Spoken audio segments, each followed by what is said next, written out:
we used to get a lot of fruits and all that, and so I can't talk about this. It's okay, bro. It's fine if you don't want to talk about it. If it's No, and then one day, just gonna cut it really short because I don't like talking about it. And then one day he decided that he didn't want to leave anymore. Ciao a tutti and welcome to another episode of Outsider. My name is Mattia and I'm your host. Today's conversation takes us deep into the hills of Espírito Santo in Brazil, in a quiet town called Santa Maria de Jetibá, where my guest, Junior, grew up. In this episode, we talked about what it really feels like to leave home. There were some tough emotional moments, but also beautiful reflections and good laughs along the way. Guys, if you like this stuff, please make sure you subscribe to my YouTube channel and follow my Instagram as well. Let's get into it. Hello, Junior. Thank you so much for being here today. I was waiting for this one for a bit of time. We had to how many times did we try? 2 or 3 times. Yeah. We tried this. Yeah. And we're finally here. Yeah. So your name is Junior. You come from Brazil. Yep. In a town called, you want to say it because I don't want to butcher it. Santa Maria de Jetibá, Which is in the Espírito Santo state. Yeah. Do you want to explain where it is and? When you look at the map, it's not far from Rio. But when I say not far, we're talking like 8+ hours driving. So it's a big country. Yeah. It's on the southwest part of Brazil. So when you look at Brazil as a whole map, Rio is going to be around here. So Espírito Santo is a small state. Yeah. It's quite small. But when you look at the map, you will see like maybe not as big as UK. It doesn't look big as UK, but it's actually bigger than UK. But it's quite small on the map when you're looking at Espírito Santo. That's how Brazil. That's how big Brazil Brazil is huge. is. Yeah, it's massive. Yeah. And your town is in the mountains, basically, right? It's in a valley, sort of. Yeah, it's close to the mountains. Yeah. The weather over there is we have hot summers and all that, but winter is quite cold for what Brazil is. I remember when I was a child, I used to see frost and where my grandparents used to live. But I think it all comes to the culture. Yeah. Because most of the people in town is from Germany. Yeah. And when the immigrants came over, they were looking for a place to live more suitable because they have very white skins, and then Brazil would kill them. Yeah. Like the hottest areas, they wouldn't be able to survive. So they had to find somewhere where they could adapt, like blue eyes and very, very white skins and all that. So they had to find a place that is suitable for them to live, which is they ended up over there. And a lot of Germans as well, Polish immigrants and all that, they ended up in south of Brazil as well, which has similar kind of weather. Yeah. If you like, yeah. Yeah. Is that why you have blue eyes as well? Is it because your grandparent? You said earlier your grandparent was born in the ship of the immigrants coming here, but were his parents from Germany? Well, my great grandfather came from Germany, and as far as I know, he was running away from the Second World War. And then I've heard that my grandparent was born on the ship. Whether or not that's true, I can't really say that, but family tells that sometimes, you know what I mean? These type of stories. Yeah, he was running away from the war. I remember when my mom went to apply for German citizenship in Brazil, it did take like 2 to 3 years to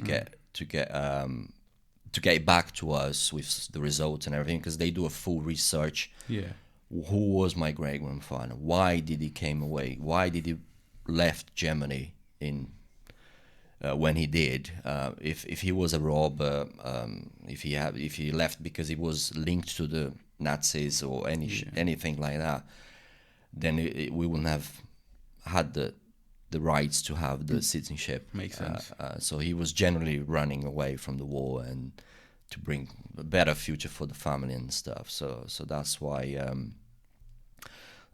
he ended up in Brazil, I guess. And it's quite a funny story because when they attach, there is a website which I forgot the name in now. I did find a lot of records of big ships docking in a city called Vitória, which is the capital of Espírito Santo.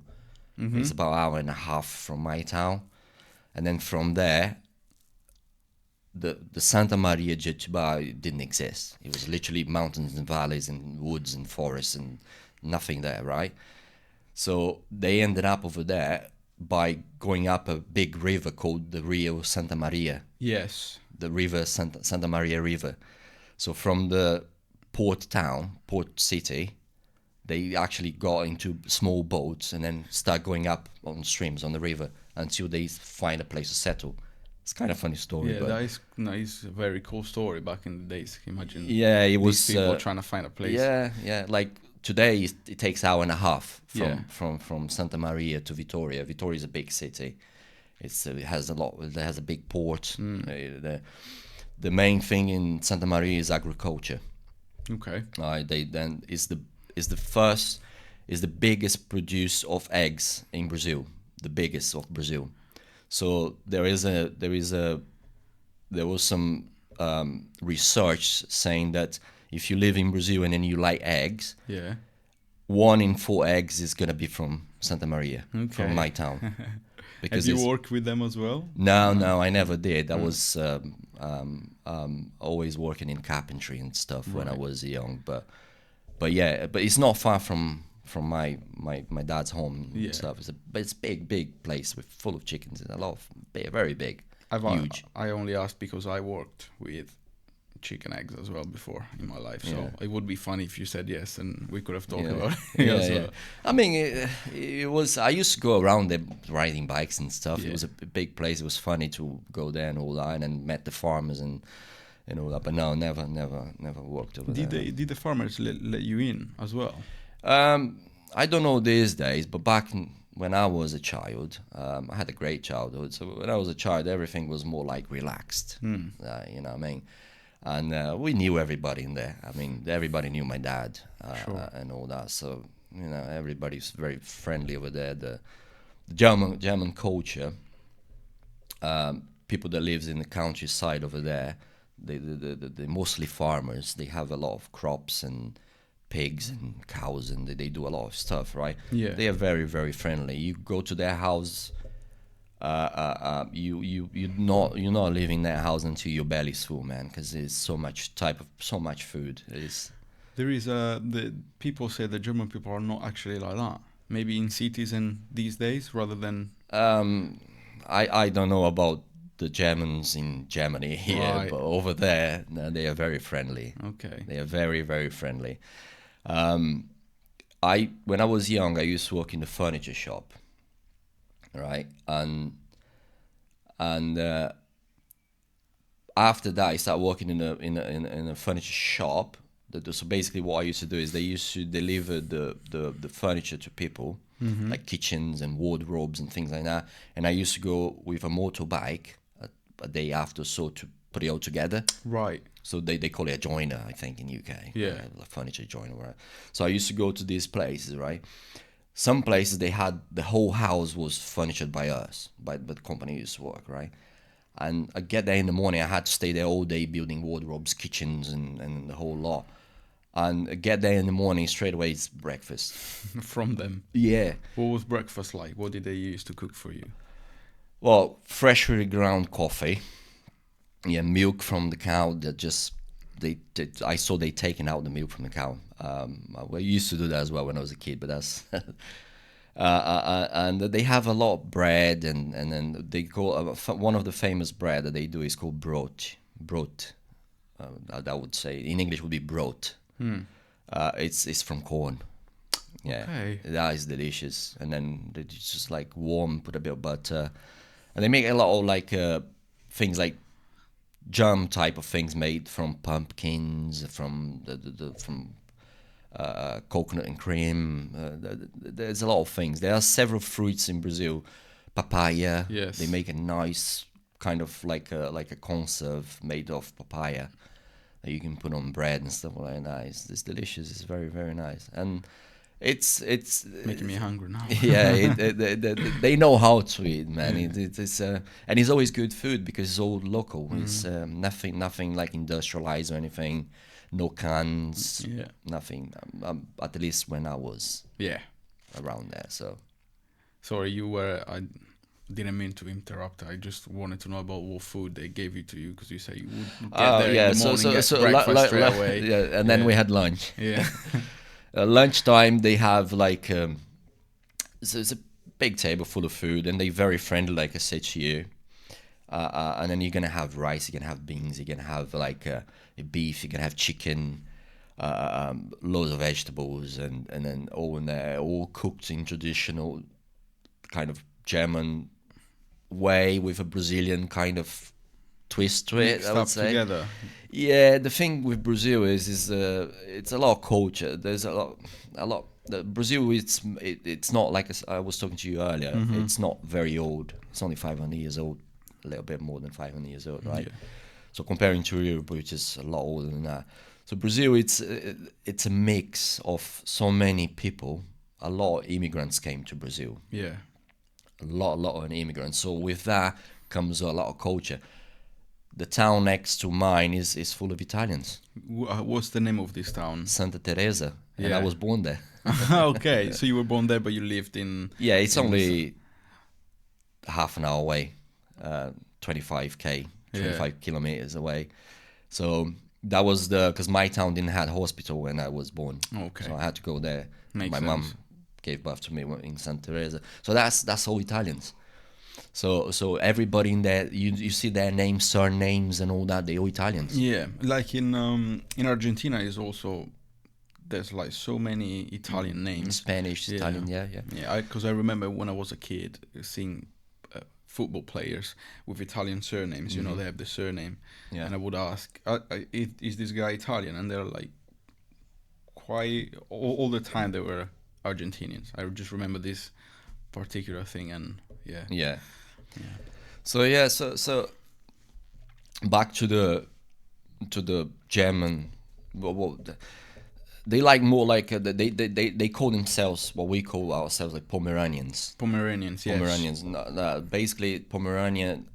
It was a place, or it still is a place, which is it was part of Germany in the old days. Now I think it's part of Poland, if I'm not wrong.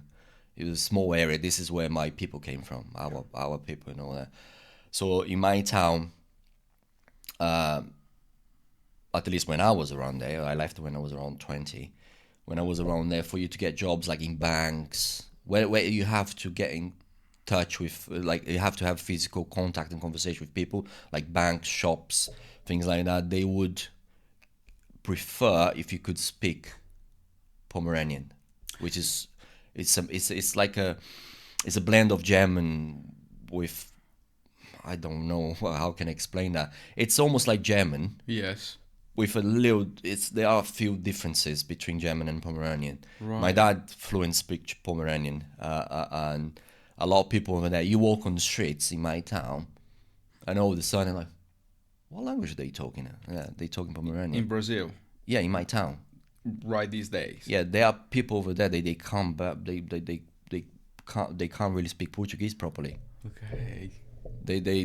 All the people in there, it's really hard for you to have a conversation in Portuguese with them because they don't understand much. They just talk German and Pomeranian. Yeah, it's fascinating to me to think that you go to a country and that Yeah, some people can speak the language of the yeah, country. it's full. It's full of immigrants. So the culture all came from Germany, like the buildings and everything. When you go to far to the countryside, their houses and stuff, a lot of them is like just they have a lot of like similarity to Germany. Right. The buildings and stuff, everything in there, like those those big German houses with like wood outside, have a wood here, wood there. Yeah. They have a lot in my town. I don't know if you can see it from there. I've got, I think from where you are, I'll just show you later, but I've been to a place in France, I think it's Colmar, or near Colmar with the buildings, Strasbourg.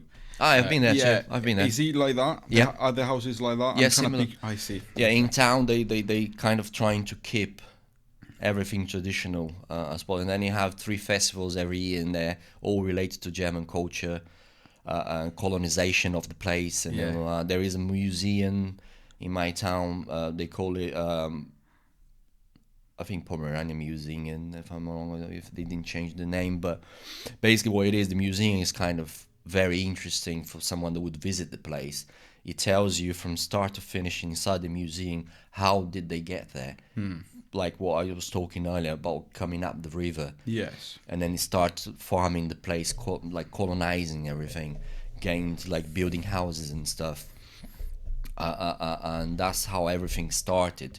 It's very interesting. And then the tools they use, like the farming tools they used to use for the laborers and stuff. So it's a big thing. Like they are very proud of themselves, of what they build and everything. And like I said, the main thing for them is agriculture. Yeah. It's a small town. It's not big. The area is quite big. That Santa Maria is kind of a big area, Santa Maria Jetibá, but the main town is quite small, and then you have several small villages, but all belongs to the same district. Sure, I understand. Yeah. So several different villages and all that, and yeah, I mean, I had a great childhood growing up over there. These days, what is your fondest memory of your childhood in Santa Maria? When I was talking to you on the other day, I think it was yesterday, we exchanged a few messages and all that, and it kind of comes back to you, like your childhood. I miss it. I really miss it. It was really, really cool. Like we didn't have any mobile phones like kids does these days, and video games and stuff, you know what I mean? So I used to come back from school with my friends. Then in Brazil, the school works like you have AM, PM. Sure. For child, right? So the AM, it starts 7 o'clock in the morning. That early? Yeah, it's 7 to 12 to lunch, and then the PM section starts, I think, from 1 o'clock to 5, if I'm not wrong, or midday to 5. So basically, so you could choose which one you're gonna do. Some years I did the PM one, some years I did the AM one, but the AM was the best, although you have to kind of get up very early as a child. But you go to school at 7 o'clock, at lunchtime you're done. Come home, have lunch, and then I have the rest of the afternoon to spend playing with my friends.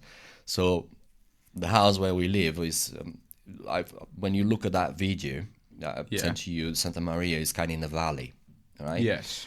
So my house around here, behind my house when I was a child, it was all field. It was just mountain and field. So there was a big forest on the top, and then that field over there, there was a road on the top there that was just like dirt road. Today is all paved and all that, but when I was a child, it was just dirt road. And I remember when the tractors actually built that road, right? By going there every day. Yeah, on that field above it, it's a lot of coffee. There was a big coffee field, which today there isn't anymore because they built a lot of houses there now. It's all gone. But when I was a child, it was a big coffee field, like huge, massive.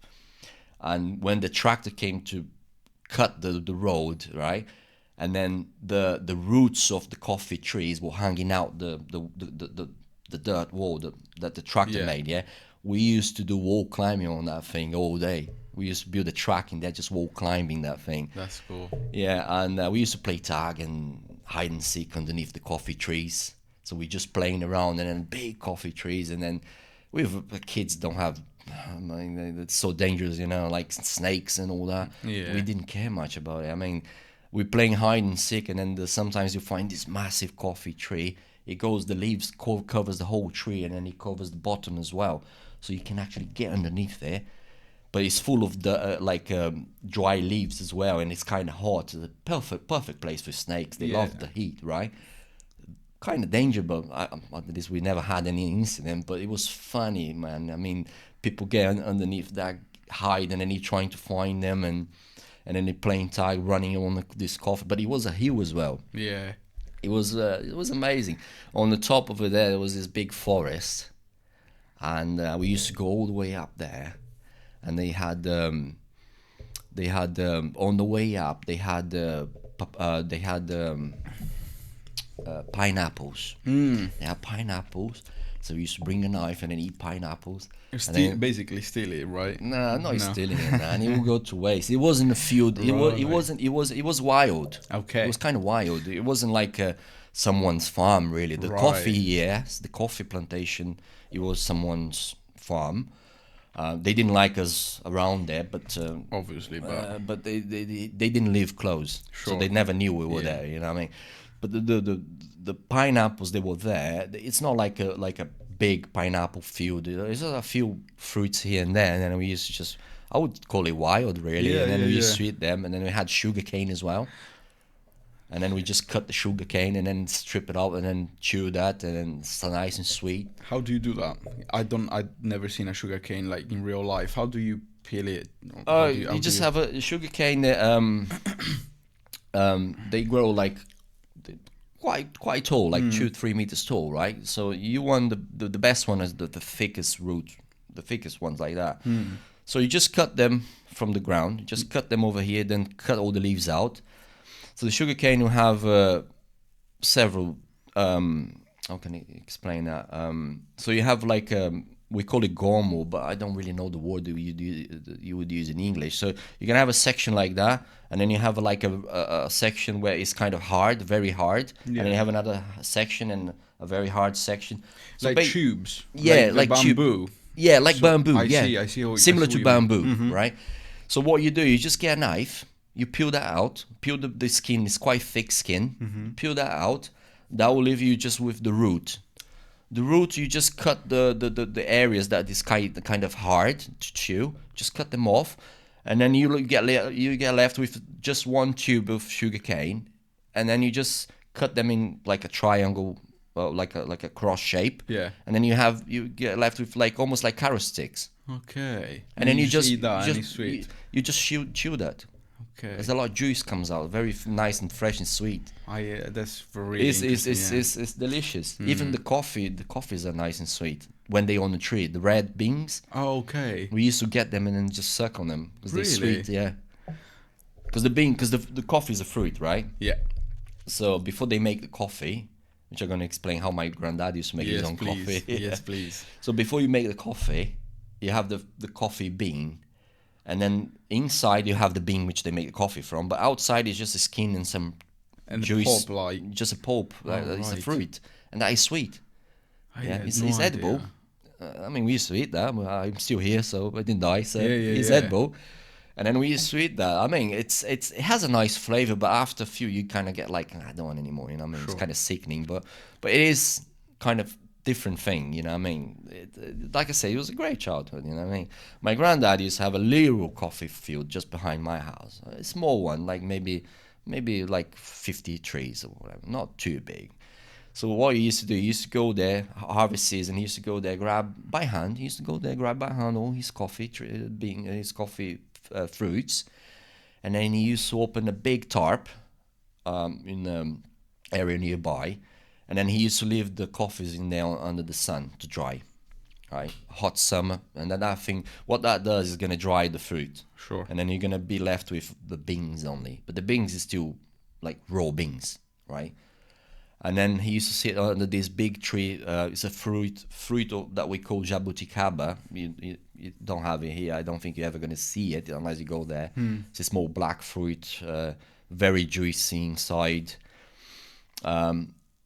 Brazil has a lot of fruits that you're not going to be able to see or find over here. Yeah, because of weather and other conditions. Yeah, I mean, you as see the well. papayas and mangoes and all that, but they are a lot more than just that. Yeah. There are a lot more fruits than just that. Those are the famous ones, but Yeah. they have fruits like, they're not so famous, but they grow in certain parts of Brazil that you're probably never going to see it. So my granddad used to sit underneath this tree, and then he used to be there. I remember seeing him clear as a day, man. He was there like smoking his little cigarette made of corn leaves and stuff, and then he was like smoking his little cigarette.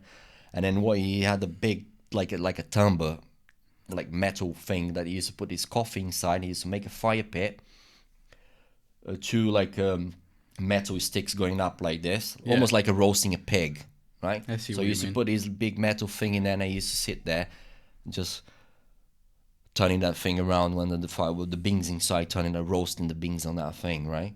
And then when he used to make his coffee in the morning, 6 a.m. in the morning, he's like brewing his coffee. He used to grind it first. He had a little manual machine to grind as well, all like German kind of thing. Manual, not German, I would say, because Germany don't grow coffee, but kind of made by them. Yes. Like all handmade stuff, right? So he used to go there, grind his coffee, and then in the morning when he brewed the coffee, I remember, man, like seriously, I used to wake up quite early to go to school and all that. I mean, you could smell that coffee from miles, man. See, everybody in there used to love the smell in the morning. And I then, bet it was delicious. yeah, it was lovely. Back on those days, I used to drink milk with the coffee. So same. it was nice. I mean, all these things, the smells, flavors, and all that. When I start talking about it, kind of bring back that little childhood that I have. I wish my kids would have that, but it's that is gone now. Last time I've been there, you don't see this anymore. No. It's just like kites all the time. When I was a child, like kites. There was a kite season for some reason. All the kids around playing. Playing kites, kites. just kites on the fields and stuff, and we played a lot of football. I was gonna ask that because Brazil is very Oh, big. we used to It's play very big on football as well, right? football. It was every day. Like we used to play on the coffee fields, and then we had on the road up there. That was still dirt road. We used to play football up there on that little road. No cars would drive around there. It's a small town. It's very quiet. So we used to play over there. And then as a child, me and my friends, we used to find places where like small plots of fields or allotments, if you like, that are not being used for anything. Even if it belongs to someone, we didn't care. We just used to go there, clear it up. Like it was full of weeds and grass and bushes or whatever. We used to go there. Me and our friends, we used to clear all the thing up, and then build a little football pitch. Like a five-side kind of pitch, but with the goals we used to make with wood, but like that tall only. Yeah. And then probably that wide. Just to determine where the goal is. 5 against 5, and then that was a success. I mean, every time we built a little pitch, in the evening, we used to have competitions. I mean, people used to come to play with us. Adults used to come to play with us from people that work nearby, that they used to come and play with us. And you stay there till like 9, 10 o'clock at night playing football. And how old were you in this frame of time that you're talking about? That was probably about 8, 9 years old, 10-ish. Yeah. You know what I mean?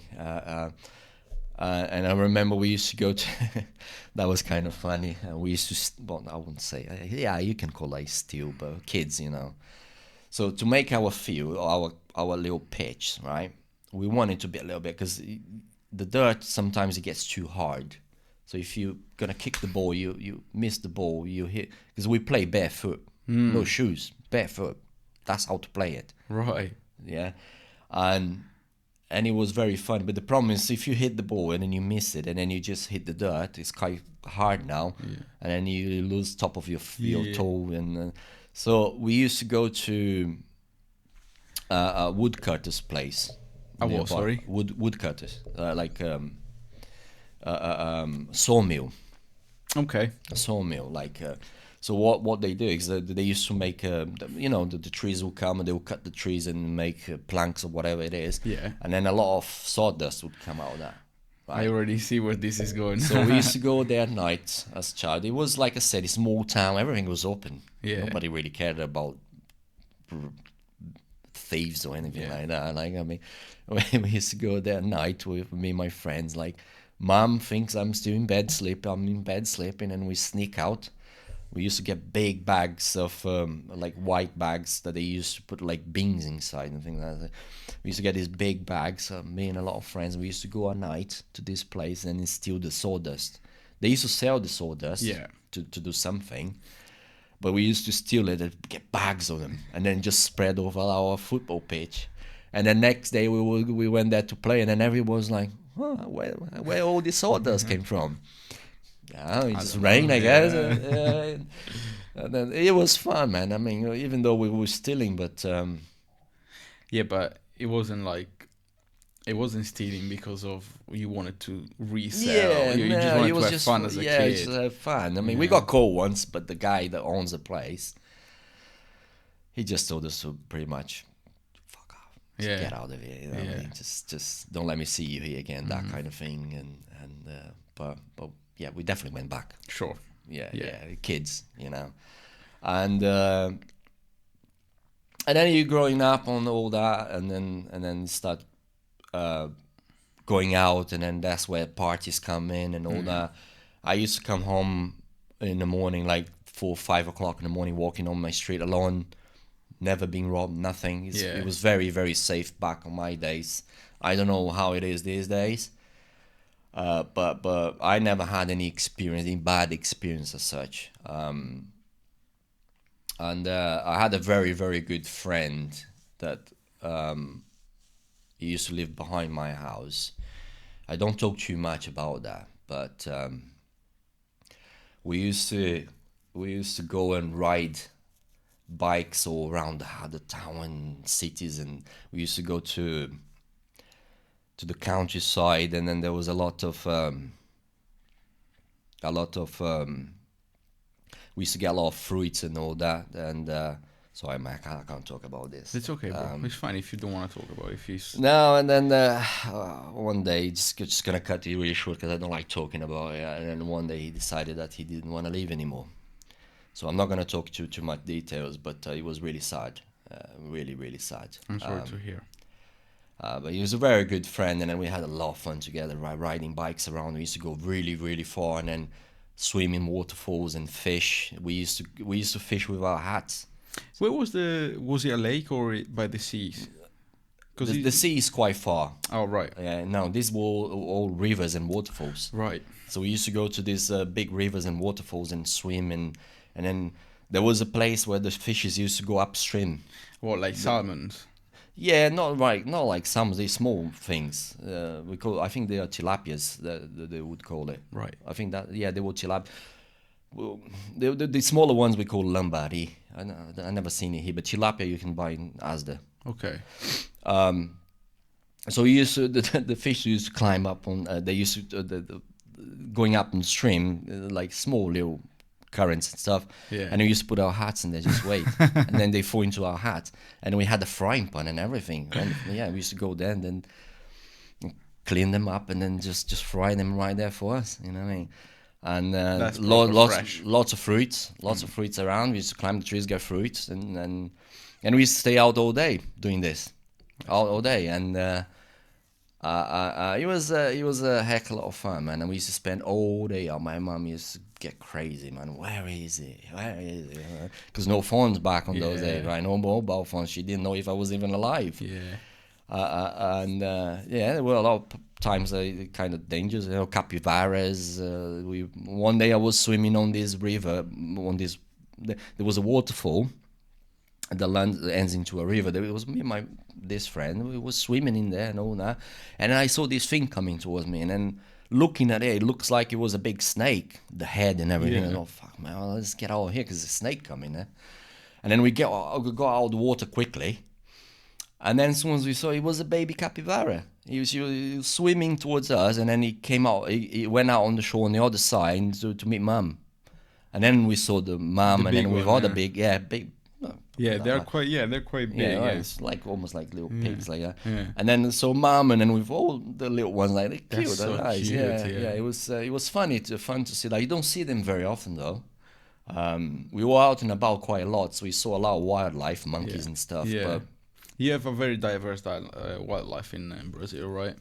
There's a lot of animals, and because from where, like, every now and then in my area there was it's not big for like leopards and things like that. There wasn't anything like that. There was one type of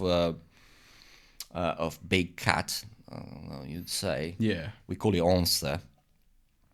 You know the big leopards. Is it like a lynx with the pointy? No. It's like almost like, you know, the leopards, the big leopards. Yeah. It's like one of those, but small in size and just brown in color. Right. I don't really know the name that you would call it in English. We just call it onça. Okay. I'm gonna try and research it and put the pictures in the video after the editing. So sometimes the farmers, every now they had they had some stories about they ate one of my pigs and then they attacked one of my cows, that kind of thing, right? I never personally seen once, right? But my family, like uncles and all that, they say they have, and then there was some around. But they were very sneaky, you know. I mean, very hard to see them. Maybe they see you, but you won't see them. Yeah, perhaps that's it, really. I mean, they probably don't like humans, of course. Sure. You know what I mean, humans are bad. So they probably don't know what you are either. You know. Yeah. They probably know that you exist, but they don't know who you are, obviously. What about those snakes, the really famous or infamous snakes of Brazil? See, The in my wandering town. spider, the one with the red. It normally Oh, shows aggressive. we call it coral. Coral snakes. No, not snake, spider. Oh, it's spiders. There is a wandering spider. There is. I think in my place, like my town, my Yeah. area, right? Because the weather is kind of more like temperate. It's not very hot. I mean, it's hot in summer, but winter gets quite cold.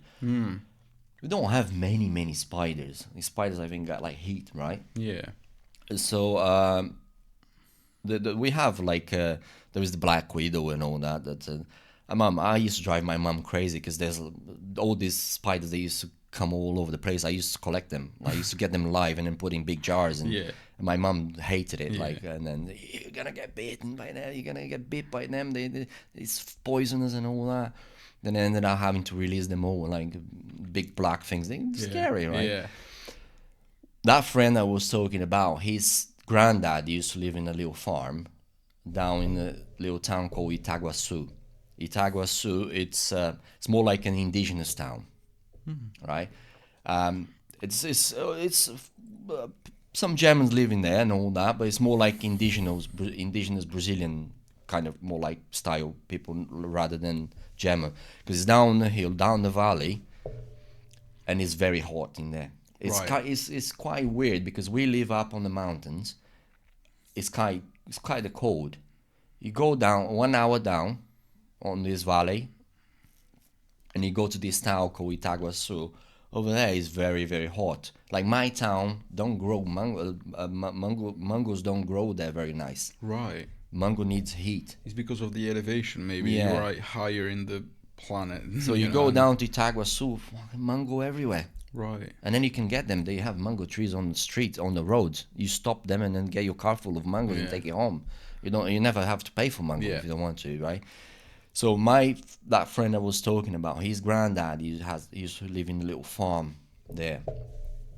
So we used to go there every now and then to stay there for 2 or 3 days. Like when I say farm, it's a really proper, like very traditional farm. Like only electricity, but no TV and Yeah.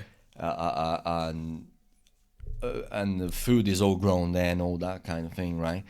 So on that place, because of all the heat, there's a lot of bamboo trees and stuff, a lot of little like streams and rivers. Sorry. We used to go around there trying to find mangoes and other fruits and guava. There's a lot of guava and all that. And all of the sudden, because of all the under the bamboo trees, you get all the leaves on the floor, the dry leaves, and very hot. Spiders loves it. Yeah. And then you see those big things like that. The tarantulas. And Yeah. Oh my God, they're scary. They're scary. Apparently, they don't do any harm to you, but if they bite you, it hurts a lot. It probably will. Very painful. Yeah. But it doesn't kill you, so I heard. Now, I was so scared of those things, right? Because we used to go around, me and my friend, and then I was very, very scared of it. Very scared of it, right? One day we were swimming on this little river in there, and there was this big leaf coming, and there was one of these big things on top of that leaf, and I was like, I can't believe this thing is on the top of that leaf. And then I got out of the water, really, my friend didn't care much. He was used to it. He didn't bother. Yeah. Inside the room of his granddad's house where he used to sleep, I remember clear as a day, man. We were always sleeping, and he was like snoring like a pig, right? Dead tired. He was sleeping over there, and then I was like awake like this. It was dark, but I could see, right? And all of a sudden, I just saw this big black thing moving on the wall. I said, "What the heck is that?" So I woke him up, and I turned the light on, and it was a big, massive spider on the wall, just above him. And then I said to him, "There's a big spider there, man." And then he was like, "Just let it be, let me sleep. It won't do anything to you," he said to me. I couldn't sleep at all that night. Seriously, I was constantly looking at the spider. Eventually, it disappeared because there was a like the ceiling is not proper. Like it was like almost like it's a ceiling made of material that's not very hard, almost like a wood ceiling kind of thing, and it had a hole in it. And then I think the spider just Yeah. went up through that hole and then went into the loft area of the house. Yeah. And maybe he lives there, the spider lives there and all that. And I really, I'm serious, I would shit myself that night. I was like, honestly, oh my God. I would probably shit Yeah, myself it's- too. I do not. I don't mind little spiders. I let them leave. I don't care if they're in the corner. I just let them be. I'm not too aggressive about it. But if it's that big, I wouldn't probably be able to sleep either. To be Yeah. honest with you. But it's great. Yeah. I mean, it was great times, and then growing up a bit, like going to secondary and all that. Secondary used to be a night, so I used to work throughout the day. I started working when I was 14. I was working already. I used to work in a furniture factory. When I say furniture factory, you might think, oh, a big thing now. It was a small warehouse in the middle of nowhere. Yeah. A lovely place, full of araras, those big birds, Brazilian traditional birds, colorful birds. It's like parrots. Yeah, Okay. yeah. So we All got right. them around there. We used to hear them all the time. We used to hear the monkeys on the forests. We call it barbados. They're like kind of red monkey, like this size, and they make they make this kind of sound. It's nice, it's lovely, right? That's And so cool. I used to work in that place. Lovely scenery for you to work and all that. So we had a carpenter. When I say the factory, it was a small thing, right? Yeah. There was the owner. There was this owner. He owned the place. He contracted a carpenter, which I know him to this day. We are friends on Facebook and all that. He contracted this carpenter, and then I was a helper. So basically, he used to build all the furniture and all that, and then I used to sand it and then varnish it and all that, and then we used to take it to people's place, install it, the kitchens and stuff. So we used to build a lot of stuff. Yeah. And I remember I used to secondary school at night, and because I used to work with wood all day, my hand was very black, full of the wood, the things that come out of wood and stuff, very black. And then a lot of times I had no time to clean it. Yeah. And I remember going to school, and I'm a young guy, you want to present yourself in there and all that. Lots of nice girls around and all that thing. Hopefully my wife don't listen to it. It was back in the days. Yeah, you might cut this, yeah. So back on those days, right? So I used to go to school at night, secondary and all that, and then I used to keep my hands like this.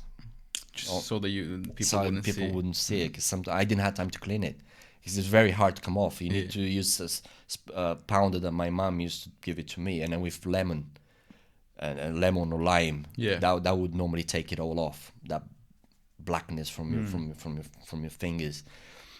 A lot of times I didn't have time to clean it, so I had to go with my hands a bit dirty to school and all that. Even though they were clean, then nothing come off, but It's just stained. just a stain and I know all what that. you And mean, then yeah. it's kind of, when you're young, you kind of feel a bit embarrassed about it. But at some point, I was like, you know what, whatever. You're You know what I working, mean? you're trying to make I've some been money, working yeah. all day, so you know what I mean. It's when you start realizing that, you know what, I don't care. It doesn't really bother me anymore.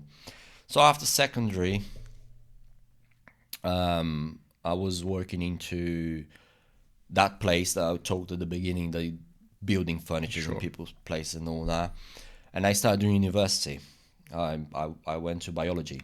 Was the uni in Santa Maria de... No, it was in Santa Teresa. Okay. On the Italian town. Okay. So I used to work all day on that furniture shopping, delivering stuff, and sometimes I used to go with the truck delivering stuff and then build on the same time. Sometimes I used to go after with a motorbike. Yeah.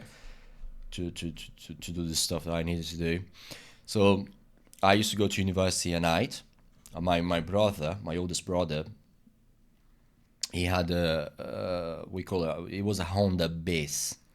Honda Biz is it's like a scooter, just to accelerate, no gears or anything Sure. like Yeah. that. Yeah. So he had one of those. I used to get his motorbike or scooter, Yeah. and then I used to travel 25k to go to university every night. What do you mean by night? Like nighttime or You- like you- evening sort of? No, night. University started at 6 o'clock ish, like over there. Oh, okay. Because it's kind of different than here. Like they know people work throughout the day, Okay. and then so I used to leave home around about like 5:15, and I'll get there just before 6, Yeah. and then stay there till normally I think it was 10 o'clock or 10:30 at night. the classes for the biology that I was doing.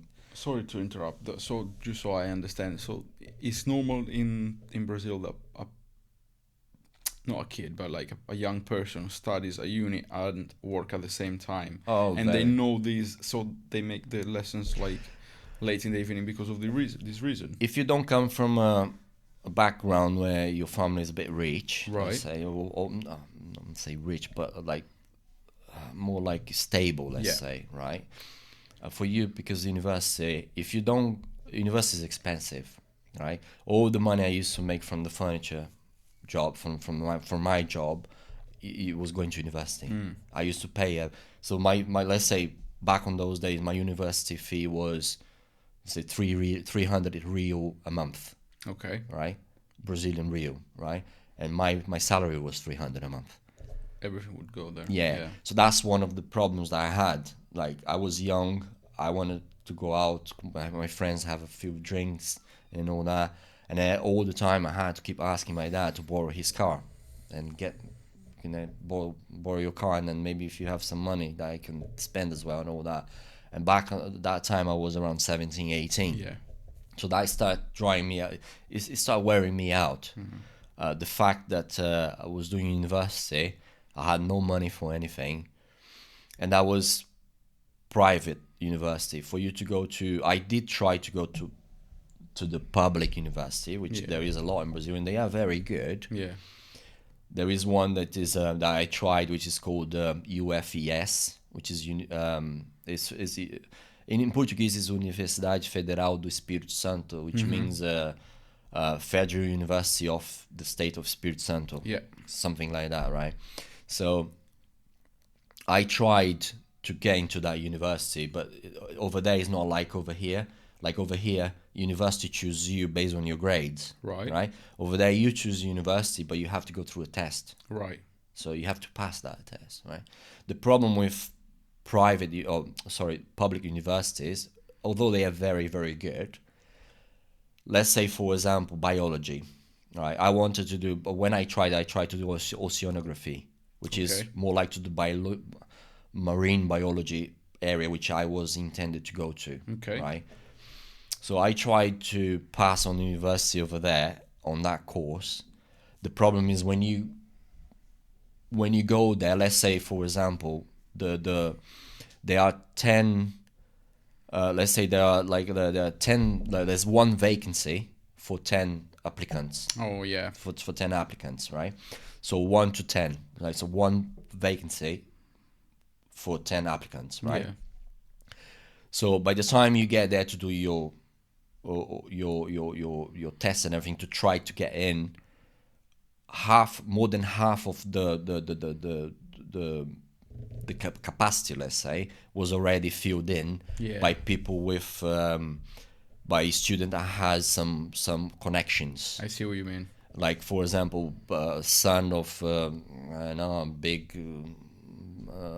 big politician around the area, or someone that a guy that owns a big company over there has a lot of power around it, and then my son will get there regardless the test is he pass or fail. Do you know what I mean? I completely understand. Yes, it's very hard for someone that, even though you think you're gonna do well on your test, you have to do extremely well, like almost like a genius to be able to get in. Especially on things like doctors and medicine, stuff like that, because those are very competitive.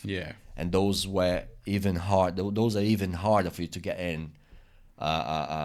You can get in as without any connections, but you have to be a genius. Like literally, your test has to be 100% pass. I see what you mean. Like it's almost, for someone like me, it was clearly like it's not gonna happen. You know what I mean? And then that's why I went private. Because private, it's a lot easier for you to get in because you're gonna pay for it, isn't it? So that's why I went private, and then it didn't work out. I did 6 months only. But like I said to you, the fact that I was a young man, and I used to go out with my friends and all that, and I have to keep relying on my dad. And I didn't, in my mind, I didn't want to be a burden. Sure. Right? I didn't want to be a burden. And that's when I decided, you know what, I'm gonna go out. I'm gonna travel the world. My idea was to travel the world and see what's gonna happen. You know what I mean? I always like traveling anyway, so I thought like, I'll go into Europe first. So I came to Portugal. Okay. What year was this? And how old were you when this I happened? was 20 years old in 2003, January 2003. So I decided I'm going to Portugal. So I went to Portugal, me and my older brother. I have two brothers. Just one lives over here. The youngest lives over here. Okay. The older one lives in America, in Florida. He's in Florida. So basically, what happened? Me and him, we went to Portugal. Very hard over there, right? Even the language at the beginning was hard for me. Although it's Portuguese, Yeah. it's the same, but it was hard to understand. But at some point, it kind of clears out. You know what I mean? It doesn't take long for you to, you know what I mean? But anyway, so it was very hard at the beginning because it was very hard to find job. Very, very hard to find job. And most of the job you find is going to be on construction site, right? So we did take some money with us, me and my brother, to last us for a month or so. Sure. Until we find a job. When my brother was already married back on those days. He was married and he had a son. My little nephew called Lucas. He was a young. He was probably 2 years or 3 years old of age back on those days. He's a man now, right? Yeah. So he left his wife and his son in Brazil, and then we both went to Portugal, right? And it took a while for us to find some job, but nothing really reliable. Really, really, really bad start, especially for me because when I was 20, I looked really, really younger than 20. I looked really a little child, like skinny, like nobody would give me a job on construction. Very hard. Right, I see what you mean. But although I had a lot of skills already, I knew a lot of stuff, but it was hard for people to trust Yeah. you, if you know what I mean. And it didn't take long for my brother to decide, you know what, this ain't working for me. You know what I mean? I'm gonna go back to Brazil. So he did. He went back to Brazil, and then I thought like, you know what, I'm gonna stay because I understand why you're going back. You know what I mean? You're not making any money over here. There's no point in staying over here if you're not making money. So he's going back to Brazil to his wife and kid, and I stayed. I stayed over there. Can I ask you what city you were? I was around more like Lisbon area, Okay. right? So even though I stayed, I didn't find much work around, right? And then I started struggling with money, right? Because rent comes in. I was in this apartment with other Brazilians as well. You're sharing like a house with It was an Brazilians, apartment, yeah. Okay. It wasn't too far from the biggest casino that they have around there, which I've been there a few times. That's why you were struggling with money. That's then. why I struggle with money. Yeah. I've been there a couple of times, but just for fun. Anyway, so it was hard to find job around. So I met this guy, which surprisingly he was from a town called Domingos Martins, which is not far from my town in Brazil. So And it was okay. Yeah. That was in Portugal, right? And then he found me a job, right? The problem was that job was not in Lisbon. It was in a place called Leiria. I had to go to Leiria. Leiria was another town, right? If Portuguese people was gonna watch this, they know what I'm talking about. Okay. Leiria.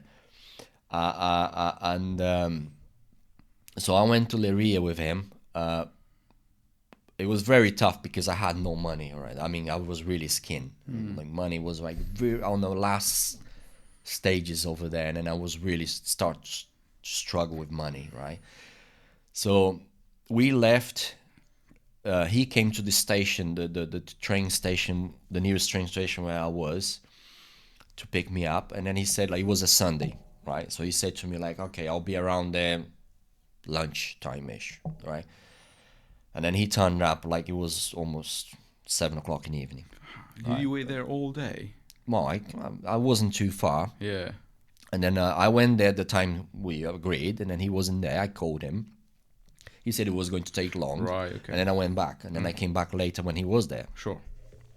And then from there, I say, so I didn't know anything about where we were going. I was just in the hope that I'm gonna get some job because I needed money.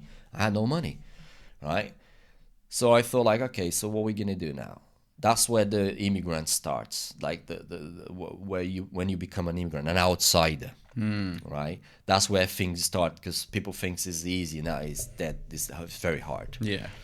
That's where everything started from that point. When I set foot on Portugal, that's where my outsider started, right? So at that point, he came there to pick me up, and then I said, "Where are we going?" He said, "We're going to Leiria." I said, "Okay." I knew Leiria was like more than a couple hours away.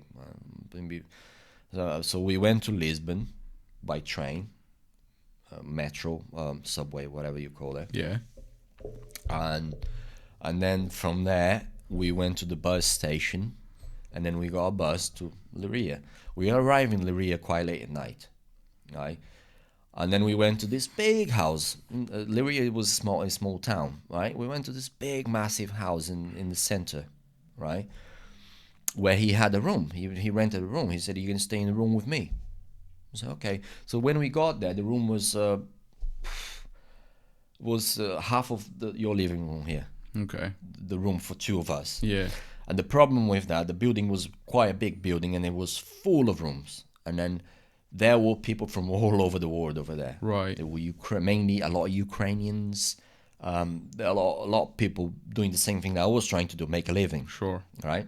So we got there like very late at night, and I was dead tired and hungry, and I had no food and all that, and he had some things left because basically what it is it was a big, like I said, big building, 4 rooms. He had 2 kitchens, one kitchen on the first floor, one kitchen on the second floor, let's say, something like that, right? Yeah.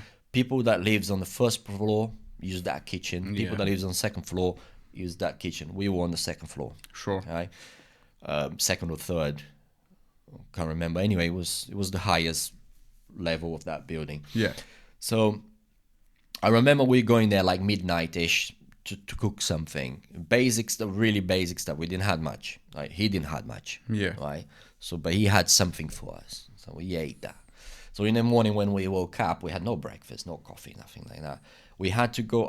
So basically he found me a job to go to work, not with him, to go to work with people that I never met in my life. Sure. So he explained to me, like, you're going to go to the station in the morning, you're going to get this bus at 5 a.m. You're going to get this, but that was already midnight. You're going to get this bus at 5 a.m. and then you're going to go to a place called São João do Estoril.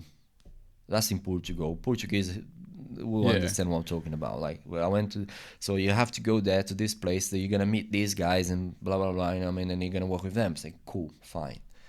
So woke up in the morning. He did wake up at the same time as well because he had to go somewhere to work as well. Yeah. And then we had rice with sugar in the morning as breakfast.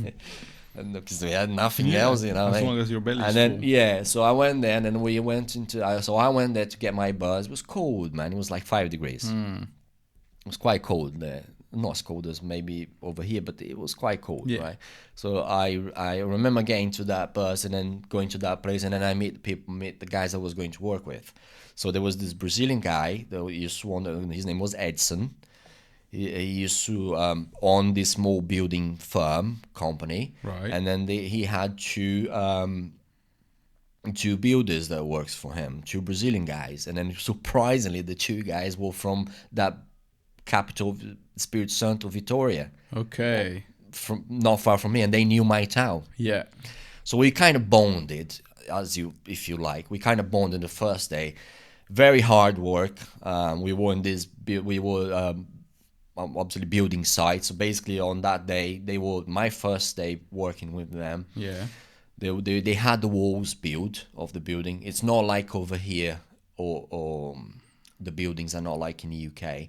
It's probably more like similar to Italy and With the Spain and the Portugal. grey bricks. Yeah, they put the bricks, Yeah. and then after that they just skim it all with cement, Yep. right? Similar to Italy. So I was making that day. It was rainy, raining, cold, and I was outside making cement or making the mix for them by hand. Yep. We didn't even have the machine to make it. So I was like twisting Yep. everything by hand and then putting on the big troll and taking over to them. And then the funny thing is, like, as soon as I go there with one and then I come back to start mixing one, they already shouting it for more. Yeah.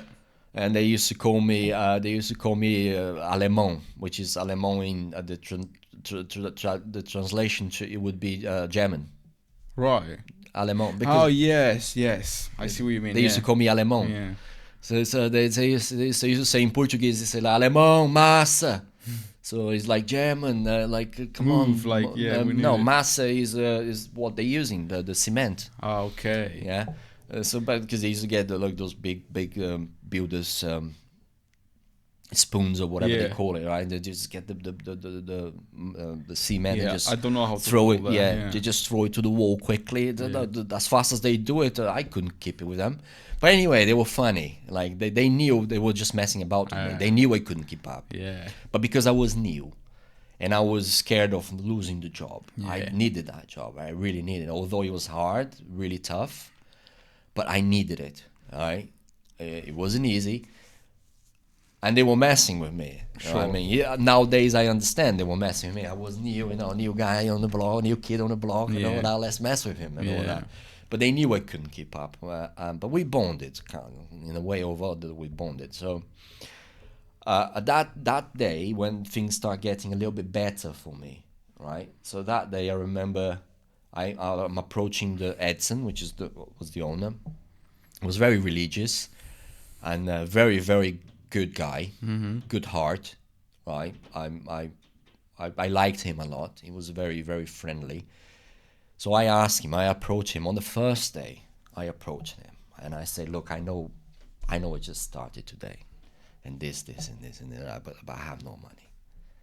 I need money to buy food. I need money to buy something. I don't have money to come back here tomorrow for my bus ticket. Just so you know, my situation is a bit really bad at the moment. Yeah. And then he gave me a week's money in advance, which helped me a lot. You know, when you have that big weight on your back, I mean, I was on my own. I know I had that guy living with me, but he had his own problems. Sure. You know what I mean? And he gave me some money. Things started getting a little bit better because he gave me that money. So I went home. I got home. I got home. Home. I couldn't call that home. I mean, Yeah. it was The place where you were a staying. shithole. But so I got in that place. Got back in that place quite late at night because I had to do some shopping and all that. So I got there quite late, like I would say 9-10 o'clock at night. I got there, right? So hungry, right? I mean, imagine you working all day there and all that. So I was a bit hungry. So I had to cook some food. I had to make some. So problem is, right? I needed a shower, and I was really tired and dirty. I needed a shower too. So shower was on the ground floor, right? So I went on all the way from the top floor that I was to the ground floor to have a shower. I went there, undressed, get the shower, cold water. And it was very cold that day. Yeah. Right? And I was like, oh, fuck, how can I can't have a shower. And then I was trying to figure out what was going on with the water. The water was, the heat of the water used to come from the propane tanks, Yeah. right? From the propane tanks. And then there was something like a boiler over here. Yeah. But you have to fire it up. You have to get a piece of paper. You have to get a piece of paper, put some fire on it, and then open the gas on that. It's like a boiler. Yeah. Almost like a boiler. You open the gas and then put the fire in there, and then you start twisting that thing that does Yeah. the flicks inside, and then it fires up. And right? then it goes automatically. Yeah, and then after it fires up, and then you can have hot water on your shower. But the problem is that was not firing up. That was not lightening up. Right. And then I realized the fucking propane tank was empty because everybody else had a shower. Yeah. And then that thing was empty, gone, no shower. And then I was like, shit. And then I thought, how am I going to have a shower? I need a shower. I can't sleep like this. I was very dirty. I have to cook. I need a shower. And oh my God. And then I started stressing out. Because I was already tired. I was really like, I needed some sleep. I didn't sleep at all the night before. I worked very hard all day. and I needed a shower, and I was like, oh my God. So I went up, I talked to my friend, said, look, what are we going to do, man? I need a shower. They said, we need to cook as well. I said, yeah. I said, so, well, we only have one solution for you. I said, well, what is it? We have to take the propane bottle gas, Yeah. the gas, from the cooker that we used to cook, take it, put it on your back, take it downstairs, and then you can do your cooking, right? And then take it back up again for cooking. Yeah. And I was like, okay, I'm gonna do that. But then I gone there. Guess what? There was a queue of people cooking. Remember what I said? There was a lot of people in that building. Sure.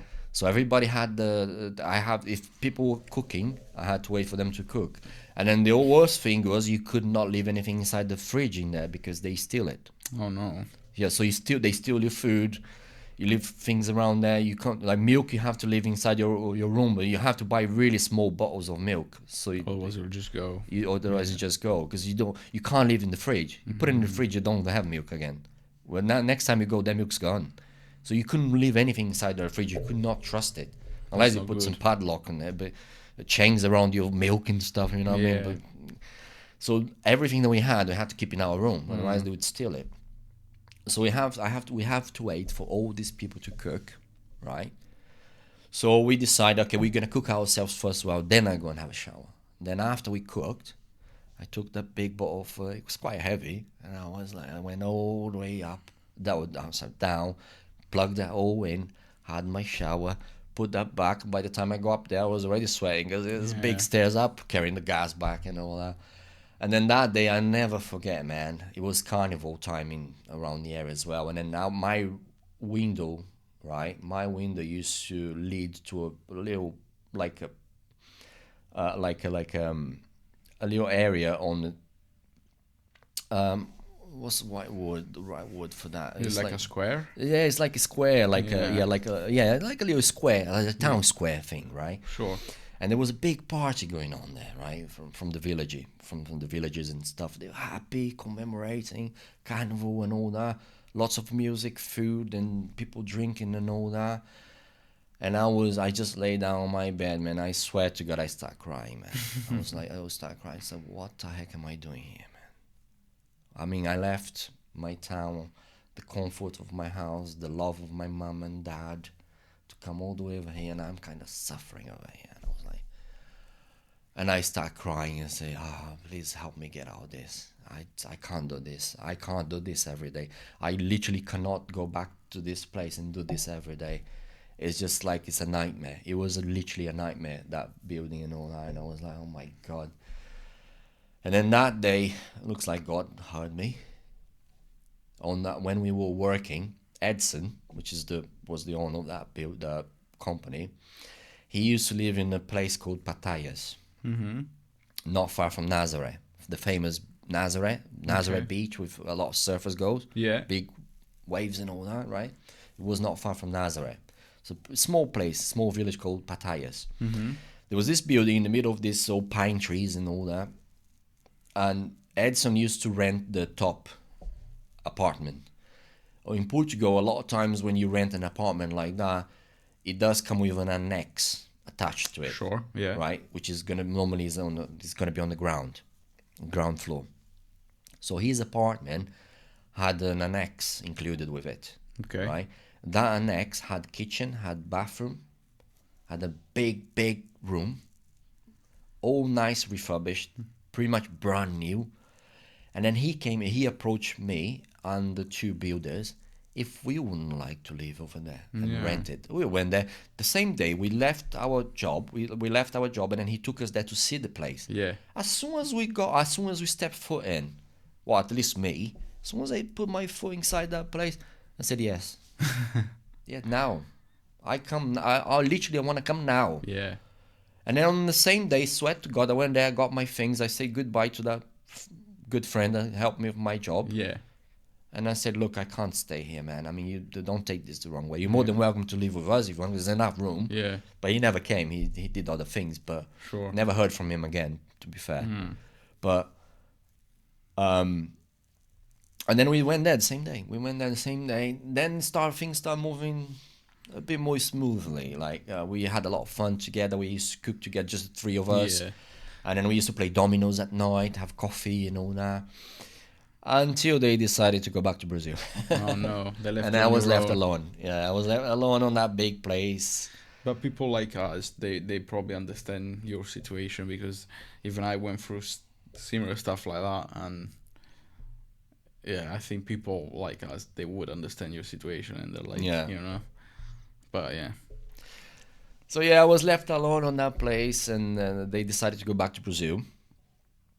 And Edson said to me, like, you're more than welcome to stick around because I have some work for you. I know the rent is gonna be quite hard for you because you split into three. Yeah. Now it's just me, so I'm gonna put that down a little bit. But I felt very lonely because that was literally in the middle of nowhere. I mean, it was a good place. It's a good town, very quiet. I used to get his push bike every weekend and go to a farmer's market where I used to buy a lot of fruit, fresh fruit, lovely. And I mean, it was nice. Lots of varieties of oranges and plums and stuff, all grew up locally and all that. Yeah. It was all nice, and then there was a cafe slash restaurant on the building where I used to live as well. So I used to go there, maybe have a drink or two. But I was lonely. I was Yeah. very, very lonely after they left. I had no friends around there. So for me, Edson had his own family. So I didn't have contact with him apart from about work. Yeah. Basically, we used to go to work together, come back, he drops me there, don't see him again till next day. Yeah. He had his family, his kids and all that, so he never really kind of, I'm not really complaining, but we never had that. I completely. And you had like a Yeah, he boss, had his own family, yeah. so although he helped me a lot, but I was his employees, if you Sure. like, I mean, I wasn't really, he didn't want to make really kind of really close friendship or anything like that, I mean, which is fine to me, and it didn't take long until I decided. So I bought a TV, small TV to help and all that. I used to play dominoes on my own because I was lonely, and I used to make coffee at night, play dominoes. But I started feeling too lonely, and then I had some contacts in Lisbon from friends from my town as well, from where I came from in Brazil. So I called them up. I said, look, you guys have something for me in there. I can't really stay here anymore.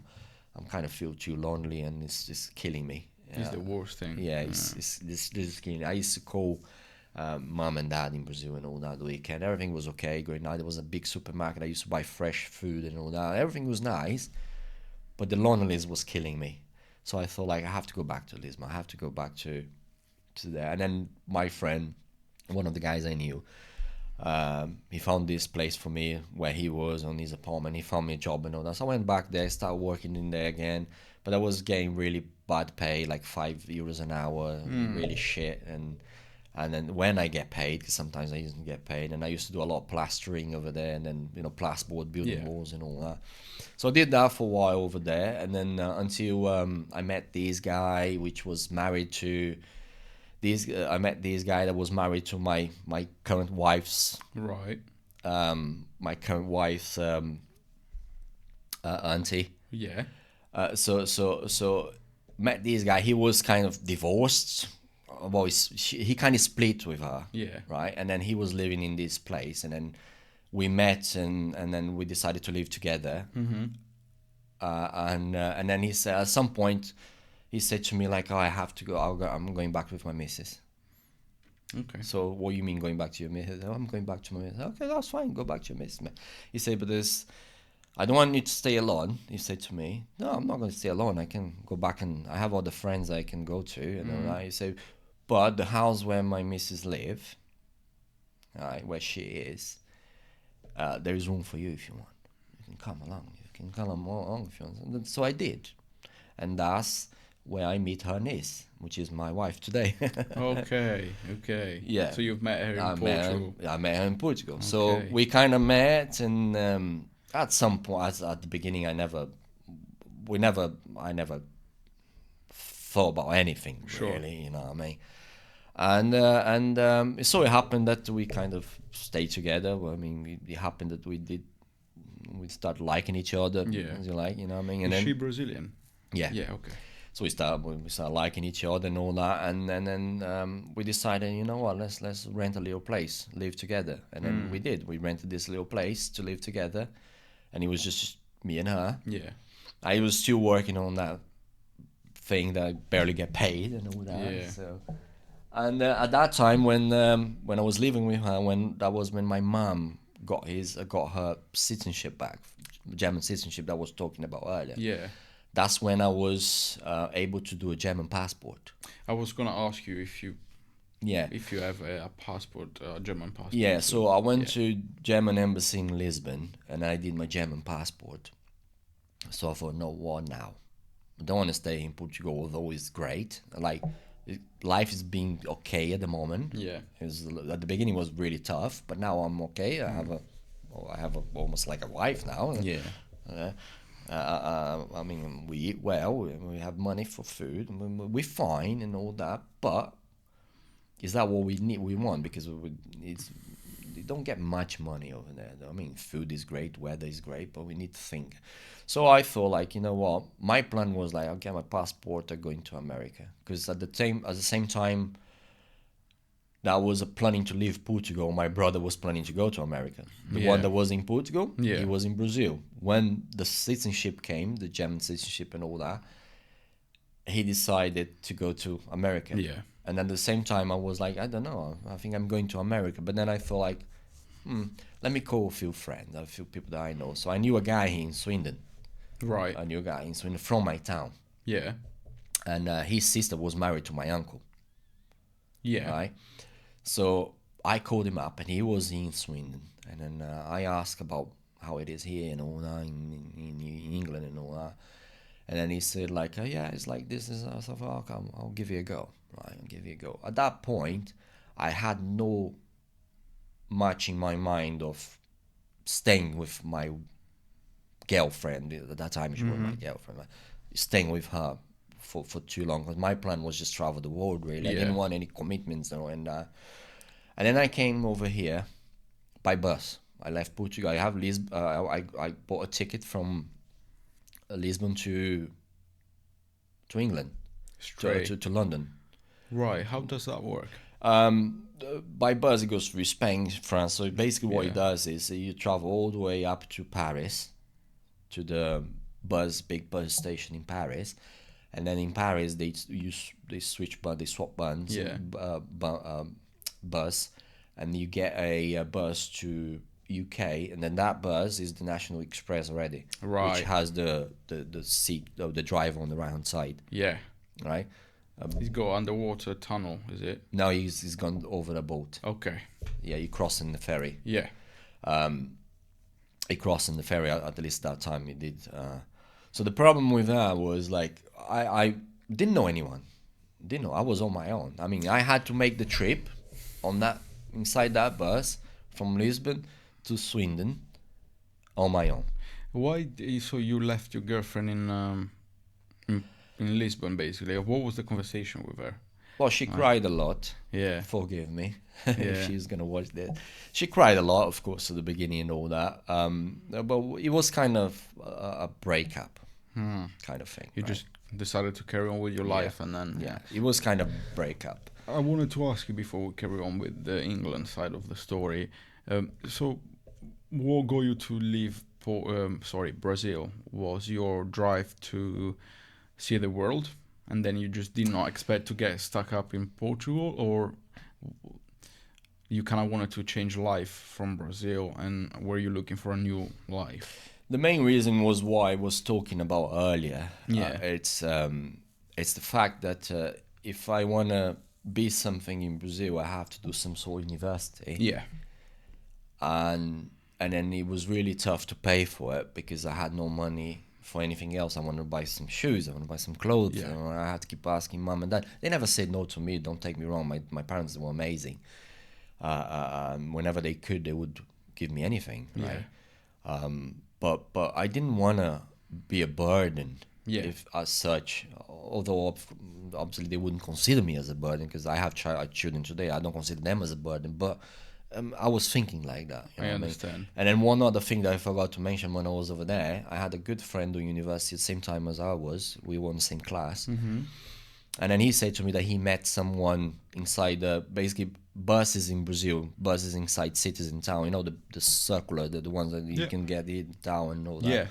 Over there is not like over here that you just get in the bus, you scan your card and all that. Over there they have someone, you have the driver, and you have someone else in the bus that we call a trocador, which means you pay, you buy a ticket of him. Yeah. You buy a ticket. He's sat there just charging people tickets. Yeah. So you get inside there, pay for the ticket, he lets you inside Sure. the bus, right? So he said to me he was talking to this guy, working inside this bus. And then he had a long conversation with him. And then that guy that was working inside that bus, he was a biologist. So that's where it comes back to the contact thing, the links, the family links, or like that you might have for you to be able to get a good job in Brazil. Even if with a diploma of something, it's not guaranteed that you'll be able to do what you want to do. Yeah. Unless you have connections. So you would say that in Brazil there's a lot of corruption in general. Oh yeah, Okay. a lot of it, a lot. So that's when I realized that, along with no money to pay. So why am I even bothering doing university here? Why? That's where you decided I'm just Yeah. gonna try and do something different. Yeah, why am I even bothering? Who's gonna guarantee me that I'm gonna finish my biology course in 5 years? Sure. Who's gonna guarantee me that I'm gonna get myself the job that I want? Because and not ended up working inside a bus like that guy. I understand what you mean. And then I feel like, is it worth wasting that 5 years of time? Perhaps not. So I feel like I'm gonna see if I can do something with my life. And I mean, that's when all started, the Portugal thing and all Yeah. that. I completely understand. There is an Italian meme around. I mean, I've seen it a few times of this guy or a girl, whatever, someone that's got a university degree, and they're all happy. And there's like scenes of in this meme.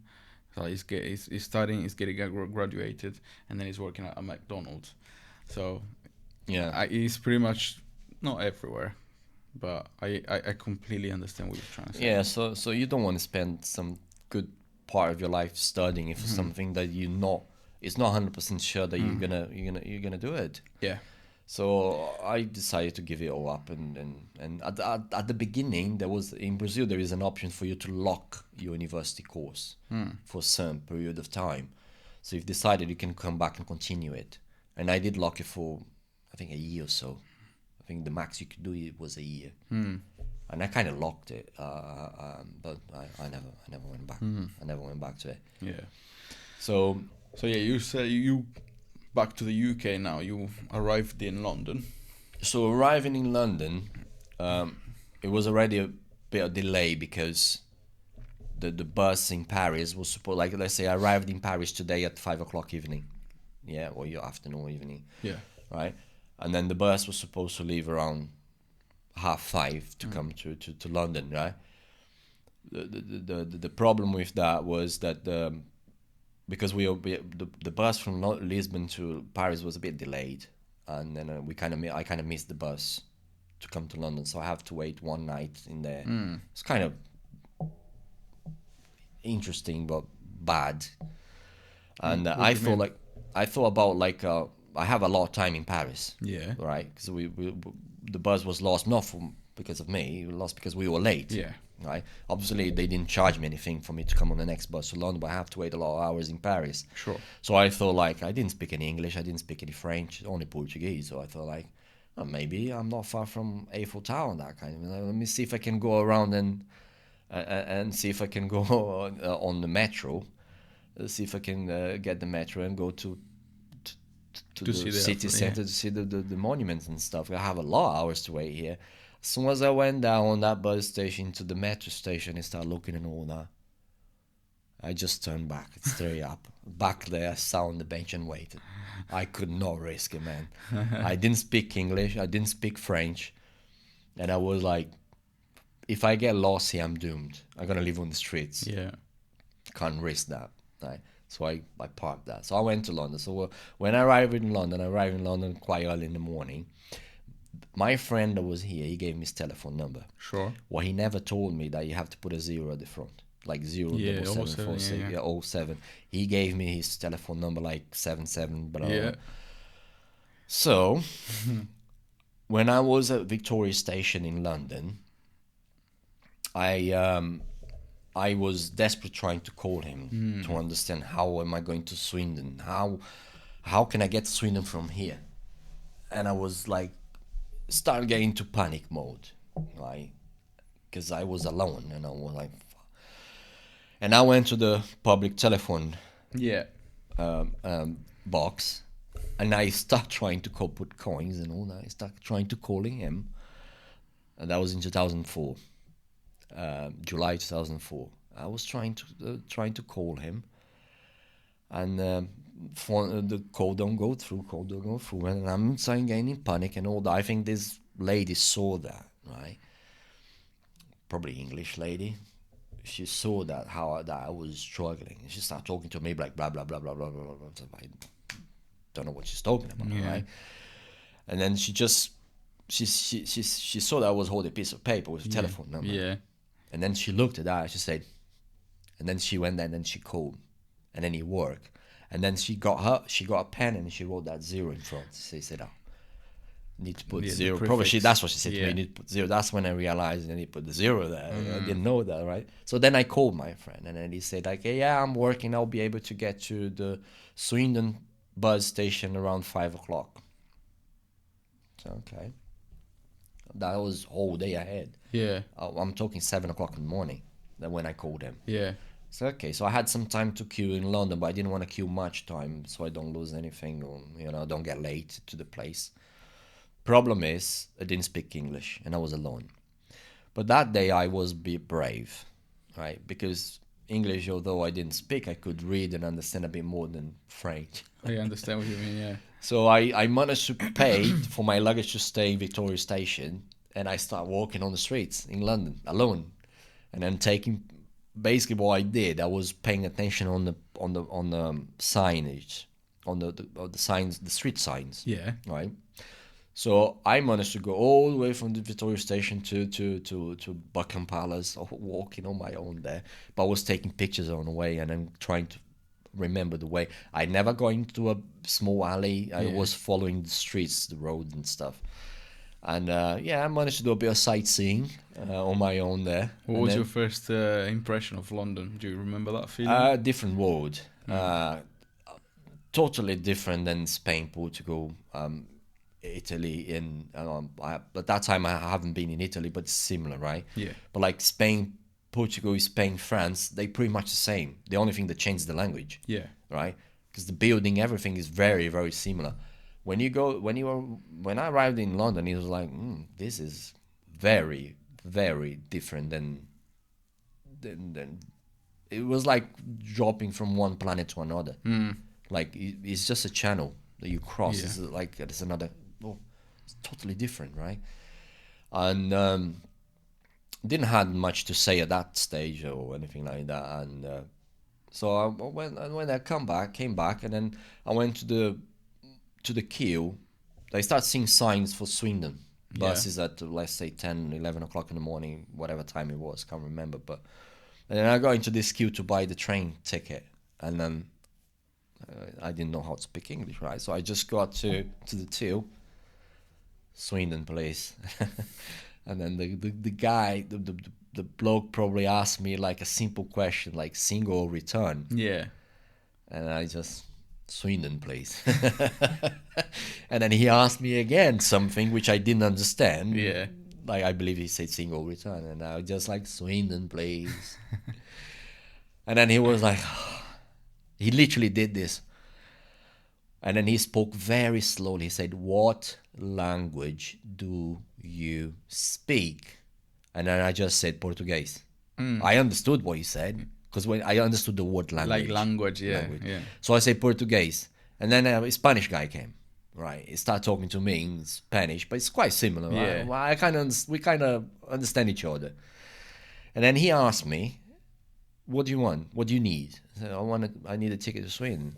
I said, oh, I'm talking Portuguese, and then he's responding kind of Portuguese with very strong Spanish accent kind of thing. And then he said, okay, is that single returning in Portuguese? And I said, no, just single. I said, oh, okay, here you go. Is that all? I said, yes, please. Like, yes, thank you. Obrigado. Thank you. Gracias, whatever. Yeah. And then I got my ticket. Yeah, I got my ticket. Bought a bus ticket, yeah, on my own. Woo! Yeah. First achievement in the UK, buying a bus ticket, right? And I got into the bus, and then, okay, so where is Swindon? How far is Swindon? Where should I drop? Where am I? I don't understand anything. Because you didn't even know where in the map it was. I know where London is on the map. Yeah, but where is Swindon? I never looked. How far is? How long is it gonna take? Yeah. And that's when I was like, okay. So I signed the bus, and I was a bit hungry already. I didn't eat anything, and I was on the bus, and I'm waiting. And I think from back on that time, the first stop I think he stops at Heathrow Airport. So he stops at Heathrow after half an hour. So he stops at Heathrow, or less than that, and I was like, shit. The worst thing is the driver does tell you where he's stopping, but you don't understand anything. Yeah. How are you gonna know, right? So you stopped. The bus stopped, and I was like, oh my God, what should I do? Should I get up? Should I not? Should I stay? Well, if I stay, I might not end up in Sweden. Am I gonna go further than Sweden? And I was like, oh God, help me. And I got up. I took the courage just to get up, and then there was this couple in front of me, right? Really nice young couple. And then I just asked them. I say, excuse me. I knew, like, I knew that word in English, and I just said, Swindon. And then they looked at me. No. They probably said to me, Swindon is quite far. Just sit down. They said that to me. Just sit down. Yeah. I was like, yeah, thank you. And I sat down, and I was more comfortable. I said, okay, I got my helpers in front of me. I gotta keep asking them the same thing, and then it's a bit embarrassing if you think, you know what I mean? Like, it's a bit tough. Again, right? people like us will understand this struggle. Yeah, it's a bit tough, man. Very hard. And then the next stop, Reading, right? Yeah. And then again, should I get out or not? And I got up again. I looked at them, and then they just look at me. Let's sit down. I said, okay, thank you. I sat down. And then I think he stops again in Slough, if I'm not wrong. Right? Maybe stops another point. Anyway, so when he gets in Swindon, yeah, the bus driver said, like, the next stop, Swindon, but this Coldwater. No, I think it's Coldwater. You know, when he comes in Swindon from Junction 15, you know, the big park, I think it's Coldwater, isn't it? It's the park. There is a bus stop in there. It stops there. Mm-hmm. Yeah, next stop, Swindon, Coldwater and all that. And then I was like, I heard Swindon. Yeah. And I was excited. Oh, Swindon. And I got up there. I was getting my stuff ready. And then they looked at me. Swindon, but sit down, not yet. Yeah, they had to explain that it's not like the they probably knew that I needed to go to, because that's in the middle of nowhere almost. Like, they probably knew, like, this guy needs to get to station, not here. And I was like, okay. And then we arrived at the bus station in Swindon, finally. Yeah. So I got there, got out, and then unfortunately it was around midday-ish. And my friend said to me that he would only come at 5 o'clock, you said earlier, right? He came there quite early, but a bit late than that. But anyway, but then things start coming to you. I had money and all that, a little bit only, enough, you know what I mean. But then I was hungry, right? Now you don't speak the language, okay? How are you gonna buy how are you gonna do to buy food? I mean, I'm hungry, and so I go inside. I was quite shy as well. I was very shy. It's normal because you don't speak the language. Yeah, it's a new I place, get embarrassed easily. You know what I mean? Especially when I didn't speak anything back in those days. I wasn't very easy to. It wasn't easy for me to approach someone to try to ask something, because one, I didn't speak language. The other, I used to get embarrassed. So I go into the bus station. They have some cafe, restaurant-ish and all that, and I was really hungry, and I thought, like, I get some food here. And I go inside there, start manning all that hot food and all that. Oh, that smells nice. I want to eat that. how am I going to ask for this? And I was like, I'm hungry. What should I do? And then I went to the little convenience store, and I thought like, I'm gonna have to eat these things. Why? Because I can just pick it up from the shelves and then just put it on the till, and they tell me how much. Yeah. They show I can see on the machine how much it is, giving them money. I don't even have to say a word. Yeah. And that's what I did. I went there, buy some juice sandwich, bag of crisps and all that. Yeah. It's fine. Meal deal. Yeah, meal deal kind of thing.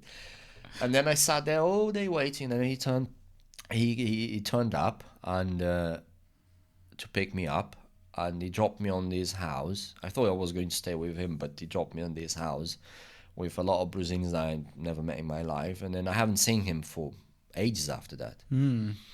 So it just helped you to get started, really. When I was around, I mean, I'm grateful for the help he gave me to get here. But the help was drop me in that house, and that's pretty much it. One day I called him online, and he just said to me like, "Yeah, you're an immigrant. You already an immigrant. You know how to sort yourself out." I said, "Yeah, of course, yeah, and all that." But then some people in that house, they helped me to get a job and all that, and then I started doing probably almost what all Brazilians here started doing back in 2004 when I came, which was like a big factory of magazines stuff, not newspaper, magazines, and then they used to get magazines sorted and put things inside magazines. So a lot of people did that. The old factories called Dixon and stuff, the old Brazilians that lives over here, because I've been here for 21 years is now, right? 22 Yeah. 22 years in July now. Was Honda still already open back then? Big Honda factory here. Yeah. So did you work there? Because a lot of immigrants, they did. I did work over there, but before that, before I get there, just quickly, I don't want to drag it too much. No, it's fine, sure. It's fine.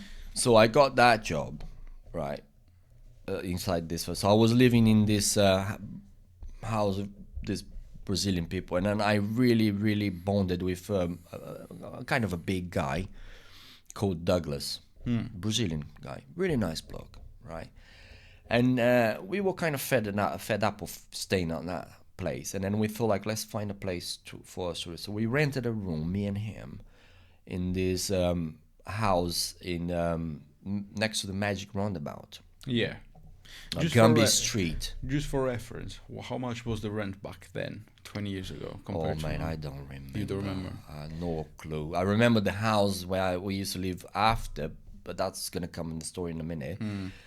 Because I was paying everything, but I don't remember how much I used to pay for the room. It's okay.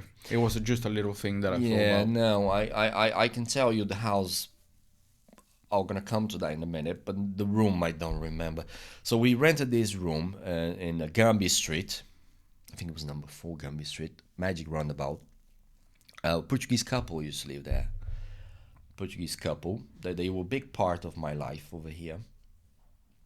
Nice couple. Marcio and Conceição, their names.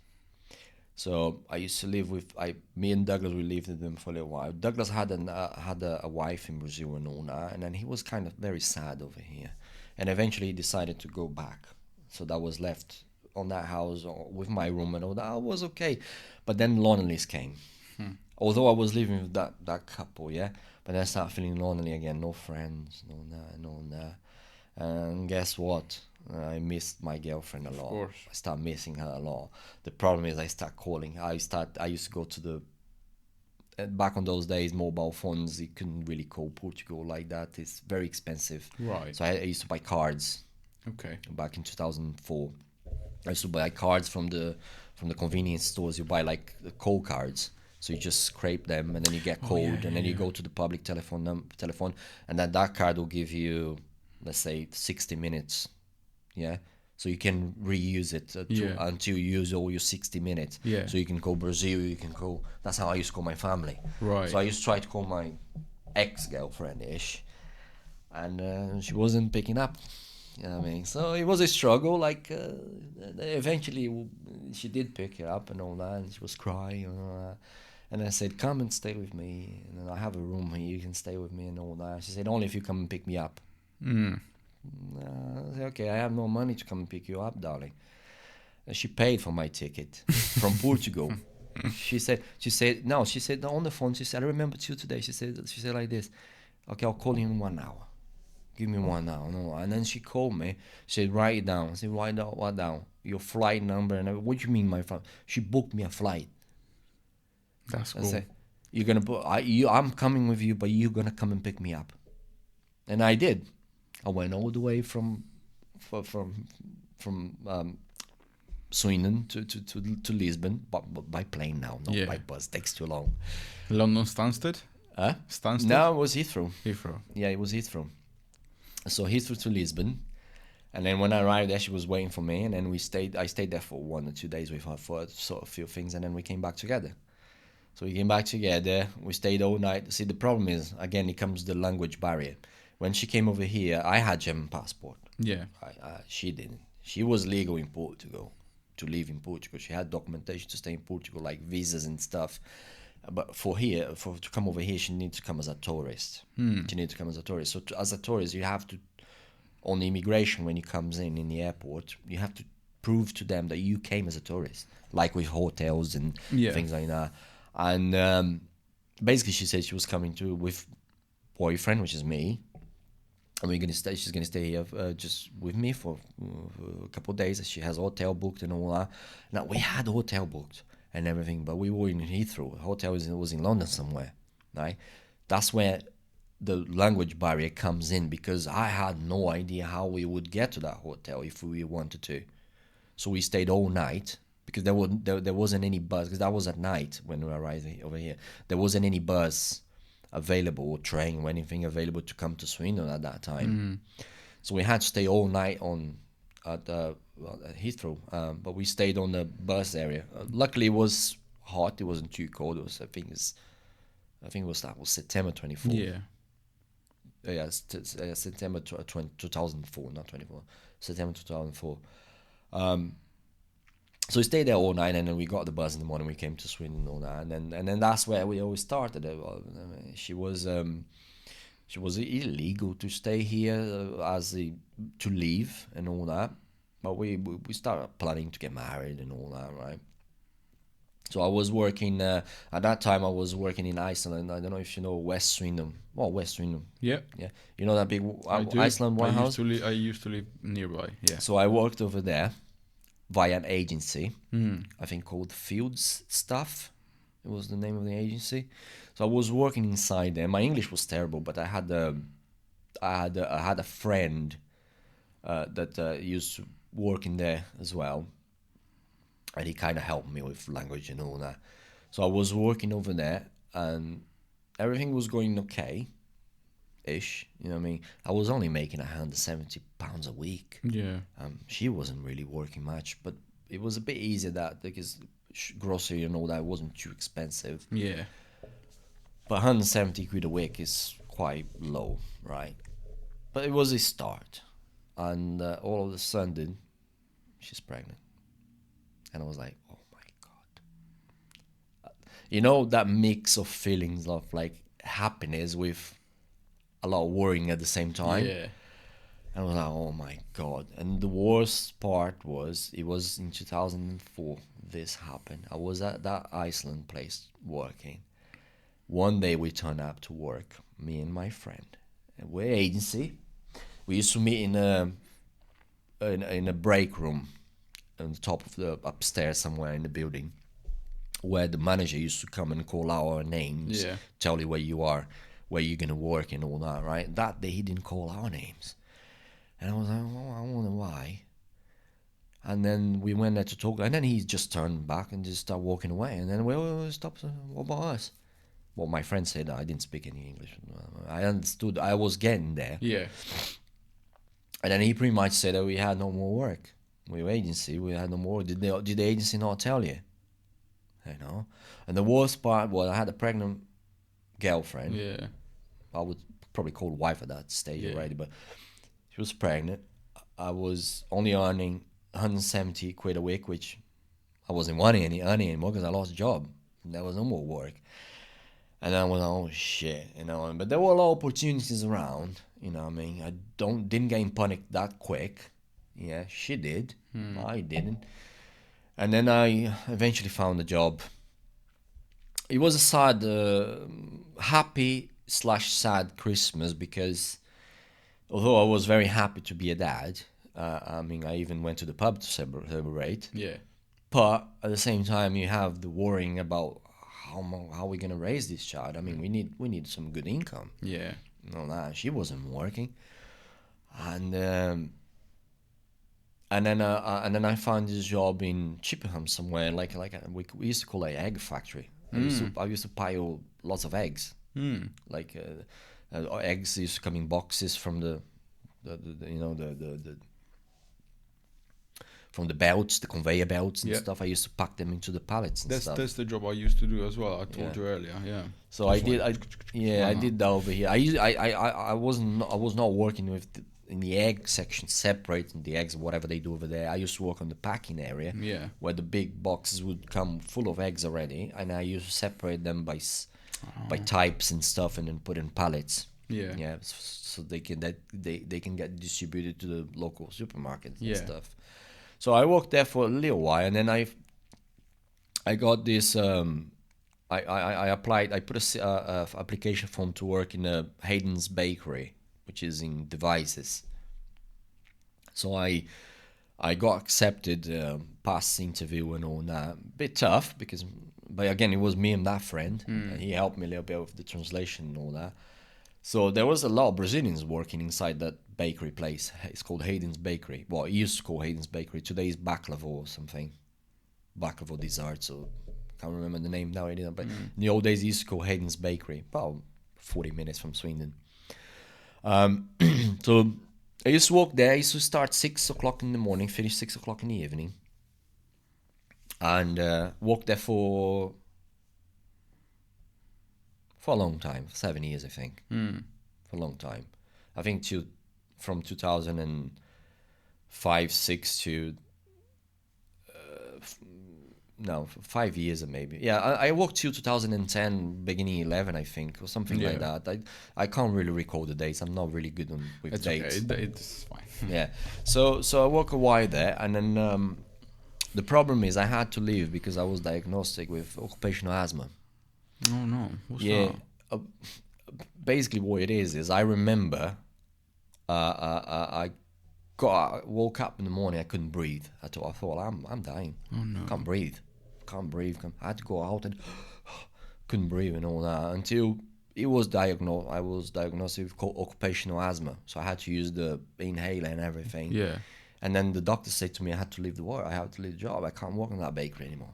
Because of the dusts and things like that. Not dust, but like powders maybe and things like that. Is that how you got it? Because of the flour and the ambient and all that. Yeah, the flour. Yeah. Oh. So I think I jumped the guns a little bit. Let me just go back quickly to my child. Yeah. Right. I'll go back to the bakery in a minute. Yeah. But when I started working there, obviously my wife was pregnant and all that. My miss pregnant, and then the Portuguese people, the couple that we were living, they decided they want to live alone, so they rented a little flat themselves. So we had to rent our own place as well. So she was pregnant at that time. My younger brother came to UK with my uncle. So they helped us by staying in our place because they used to help with the rent, which works quite nicely.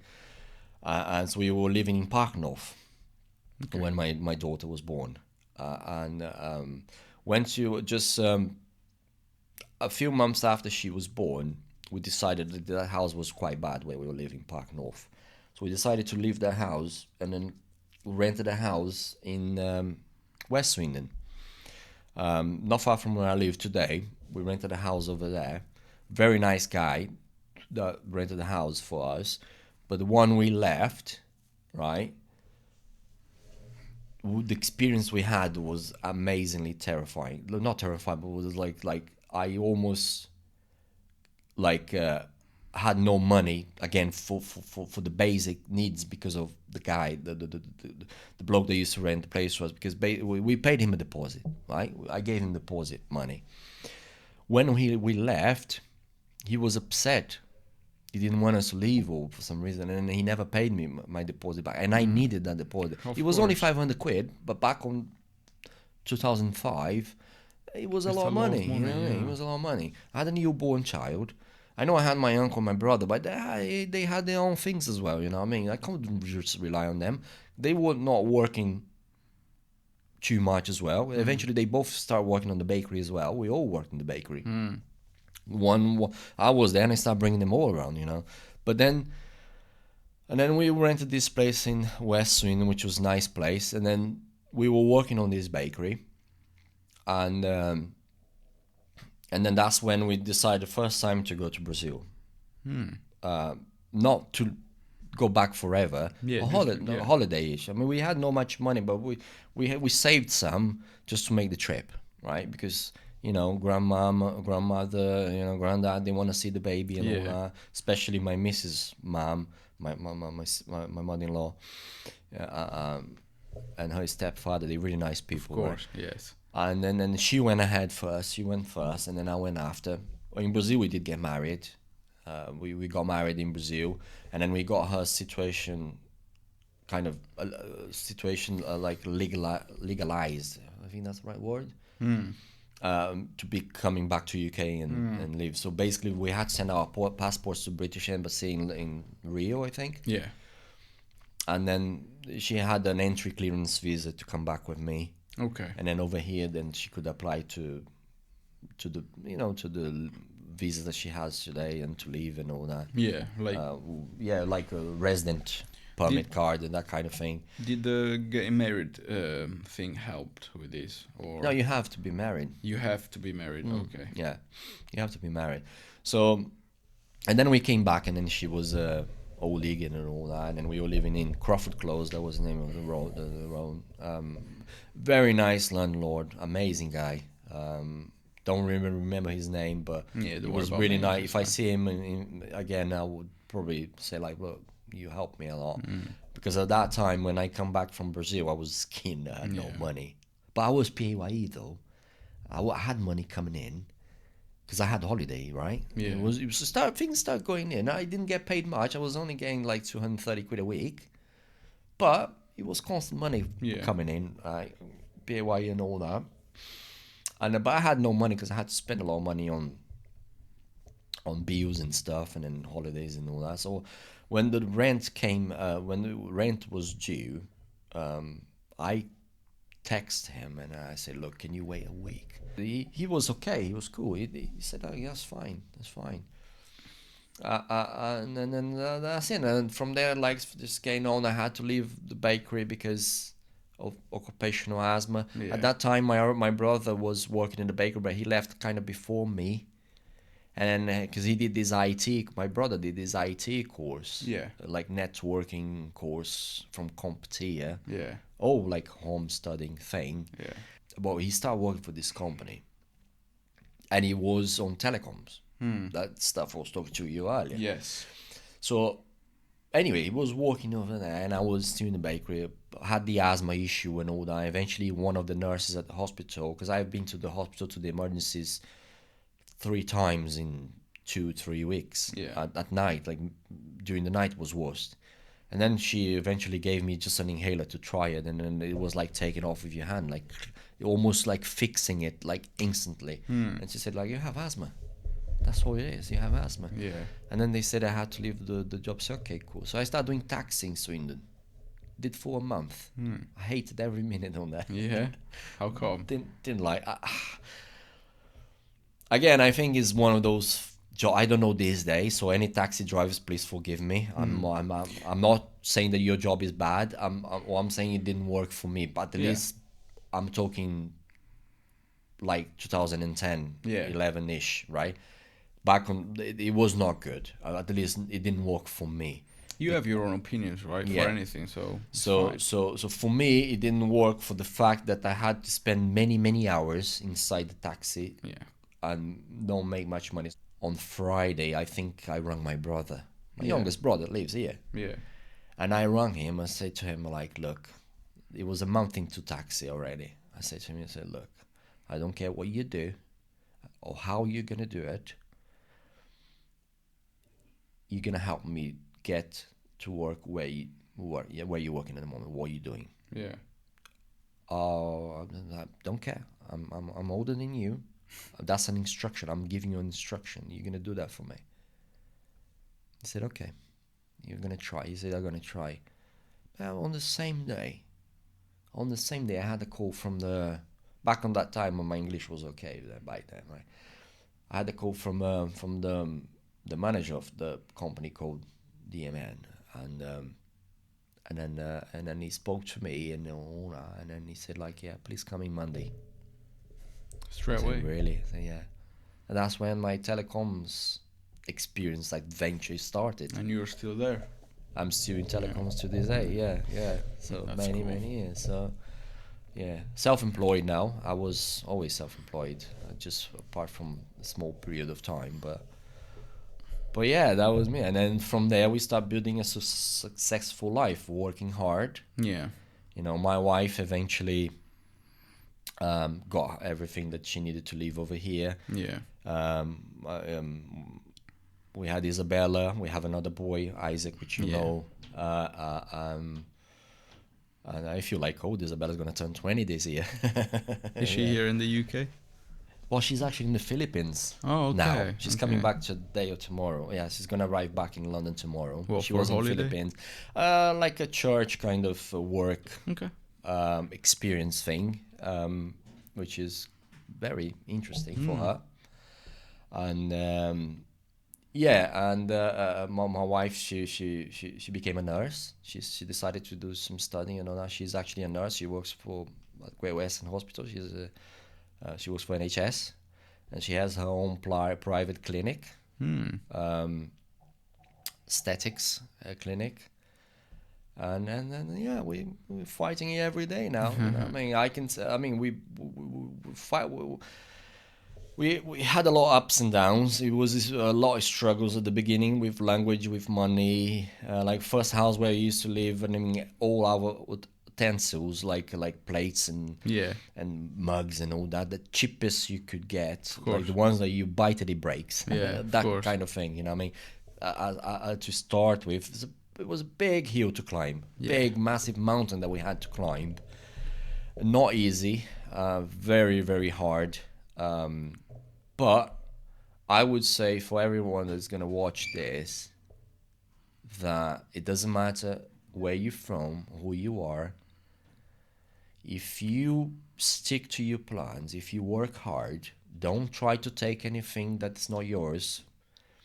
Don't try to sonegate taxes and all these things that a lot of people that might do. They get caught. That don't do any of that.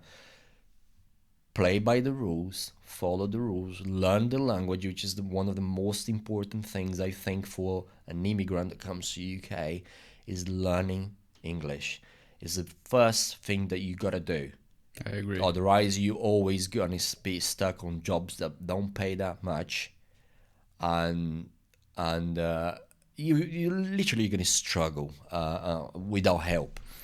People can't come to UK anymore, right, because of Brexit now, as they used to before, Yeah. as you did, as I did, and everything.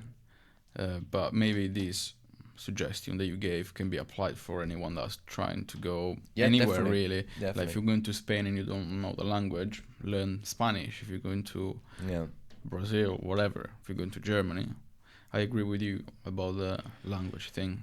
Yeah. I think in one way, I think today it's a bit easier than it was when I came in 2004. It's a bit easier about work these days, because these days you can just get things in your telephone, in your mobile phone. The apps just and start delivering food, even on your push bike. If you don't have a scooter, That's true. you still can make some money, right? Whilst going back all the way to 2004, there wasn't anything like that. I used to deliver food. I used to work in the bakery from 6 to 6, Yeah. and then leave bakery in Devizes, which is half an hour to 40 minutes away from Sweden. Yeah. Come home quickly, just give a kiss to my little girl, my wife, maybe make a coffee, and then out again. You know what I Yeah. mean? And then he stayed delivering food, Indian takeaway, until 10 o'clock at night. Yeah. Because otherwise, life was tough. I used to You do know that what I as mean? well. So Same thing. After work, that's doing some why deliveries. Yeah. that's why I said. I mean, you work if you work hard, eventually you have a breakdown. Eventually you're gonna have some sort of success that's gonna allow you to have more time with your family. In telecoms, I worked really hard. You can make some good money on it, but you have no life. Yeah. Being honest with you, and now I'm more comfortable, especially being able to do things that I really enjoy doing, like jiu-jitsu and Yeah. all that.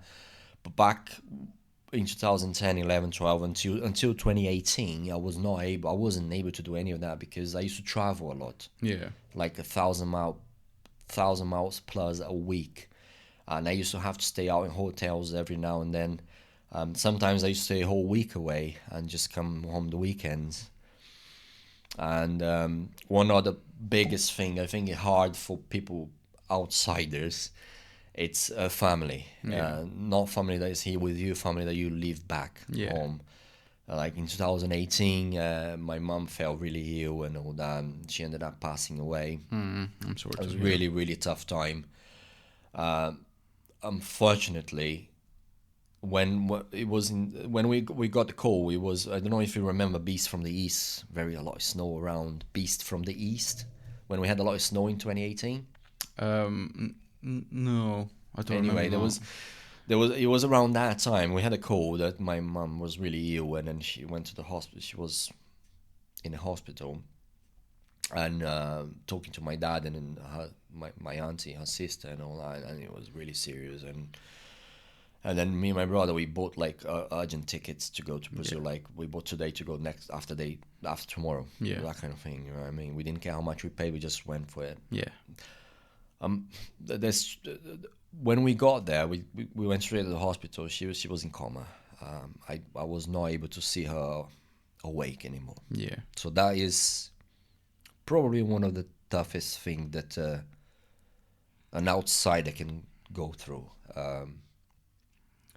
But then the one thing that gives me a bit comfort, when we went inside the room where she was already in coma. Me and my brother, we start crying and talking and all that, and she could sense it. She was moving because she was quiet. The nurse said like this. She was quiet until you guys arrived. She could hear our voices, although she was in coma. She could hear it.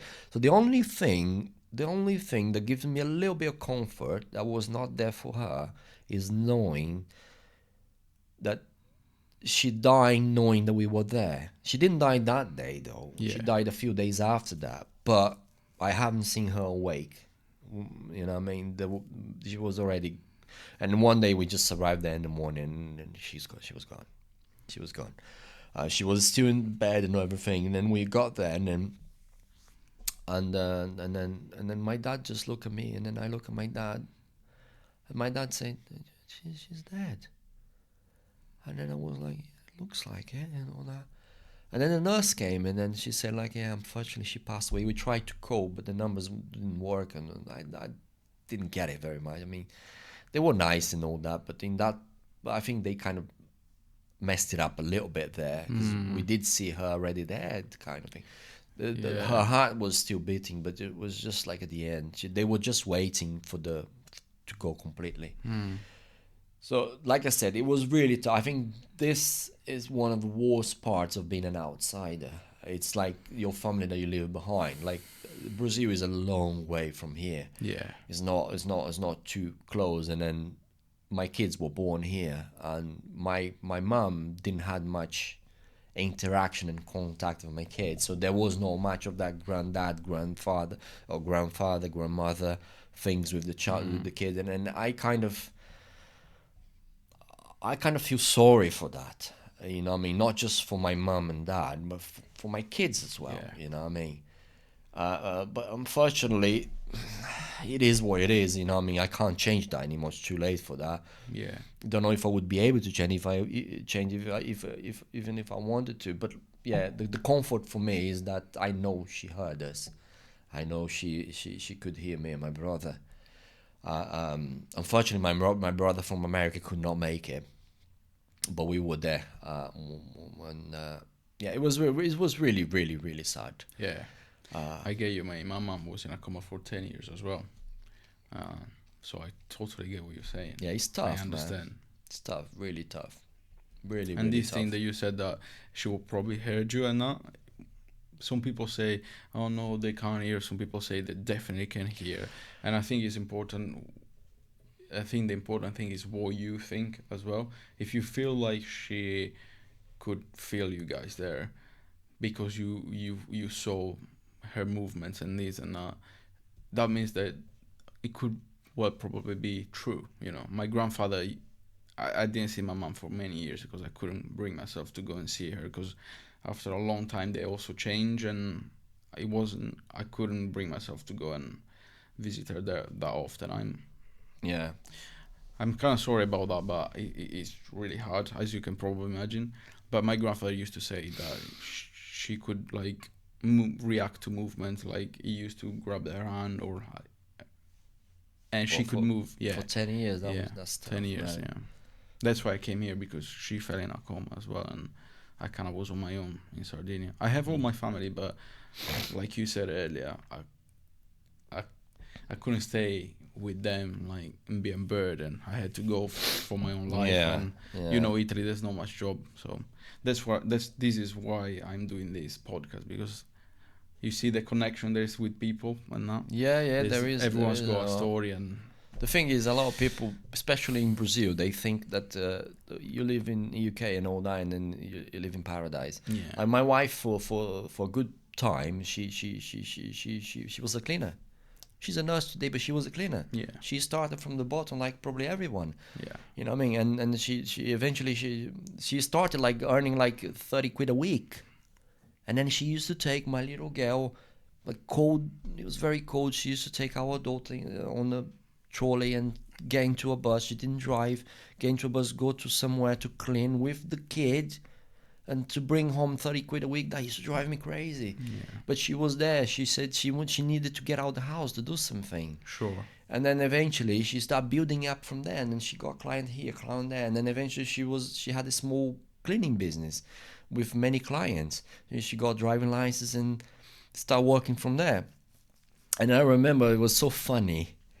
We went to Brazil once, and her grandma, my Mrs. grandmother, and she's old, but she's a very healthy lady, and she was talking to my missus, and she's, I don't know the conversation, I can't recall exactly what they were talking about, but I remember the grandma saying like, "Oh, you the only granddaughter that I have that is rich," or something like that. My missus started laughing, and she said to grandma, she said, "Grandma, let me ask you a question.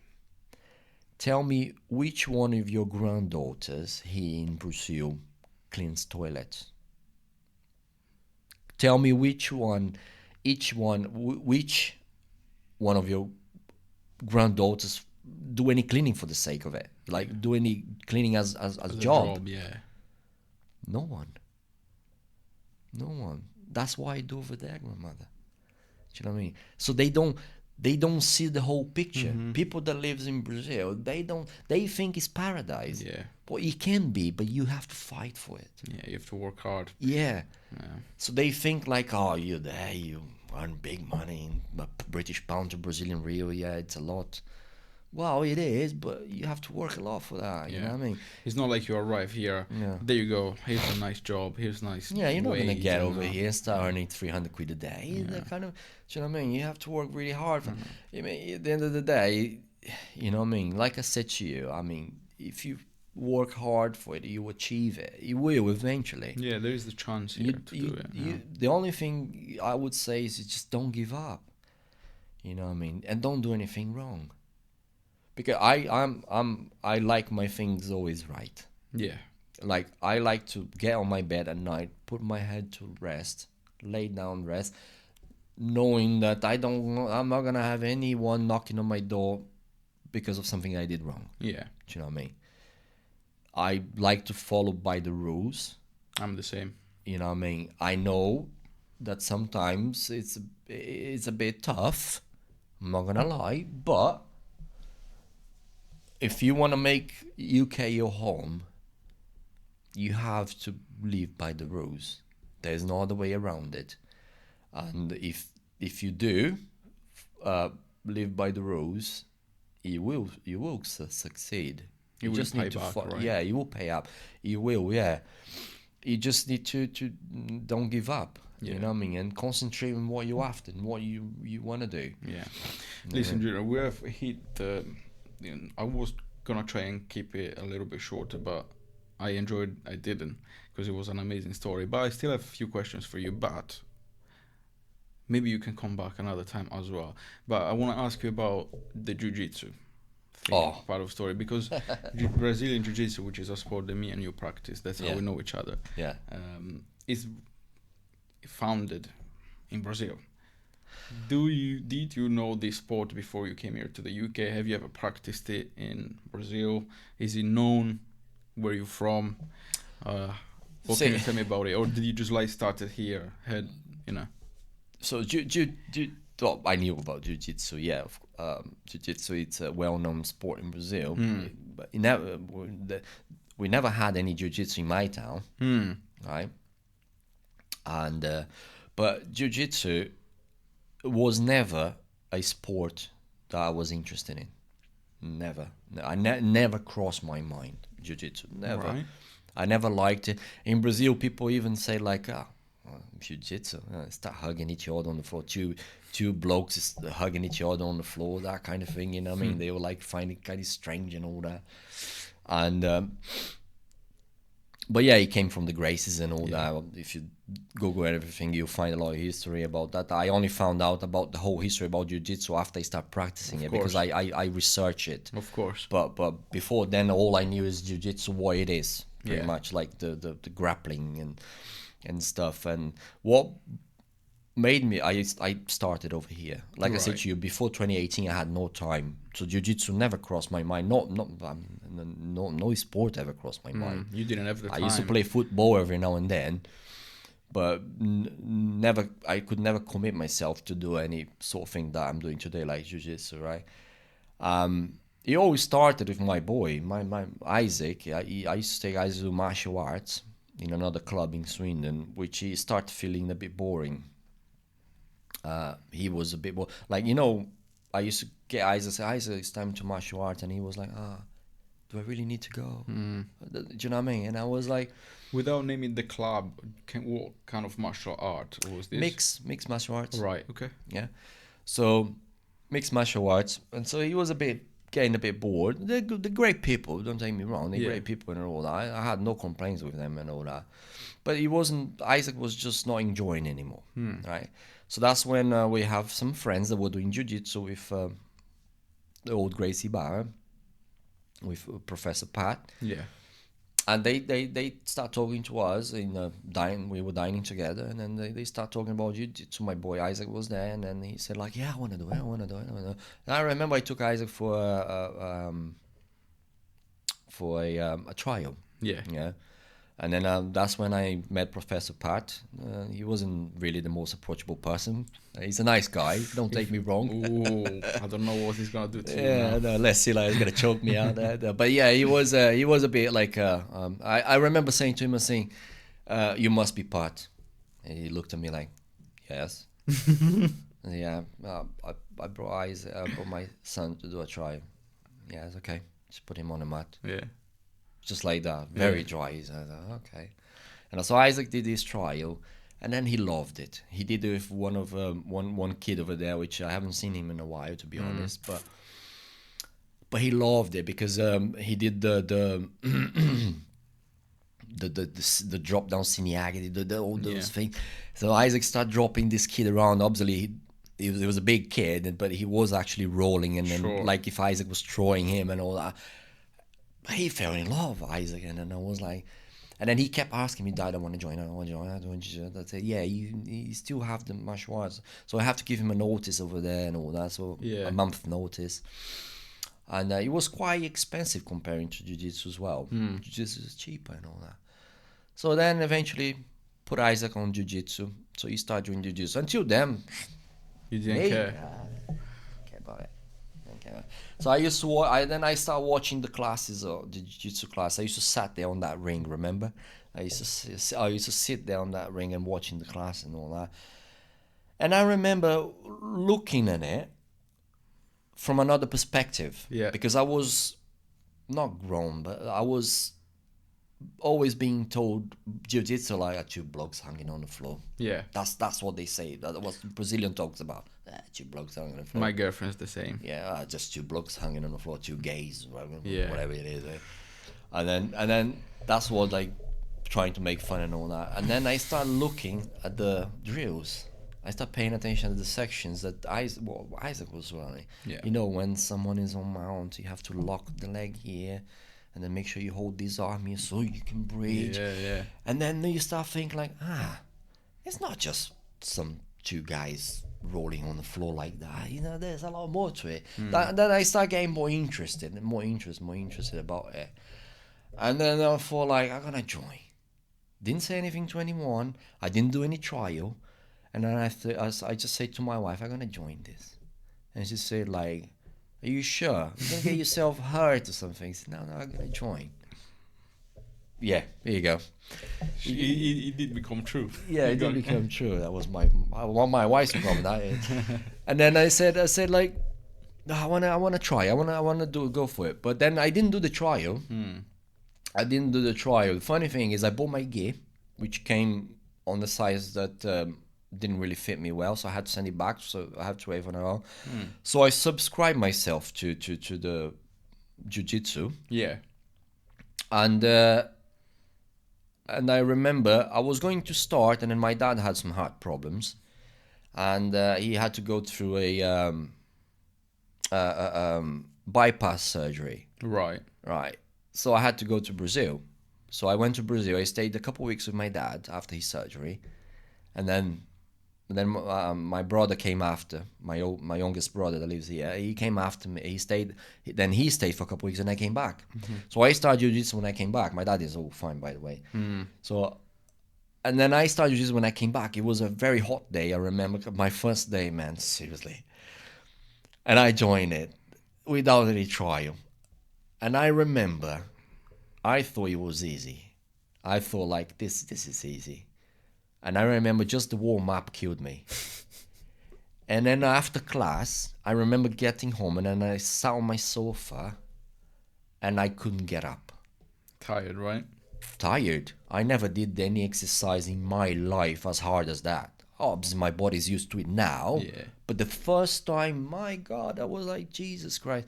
And I remember one thing that I liked a lot was that although at that time Pat is a very nice guy. I love him. Don't take me wrong.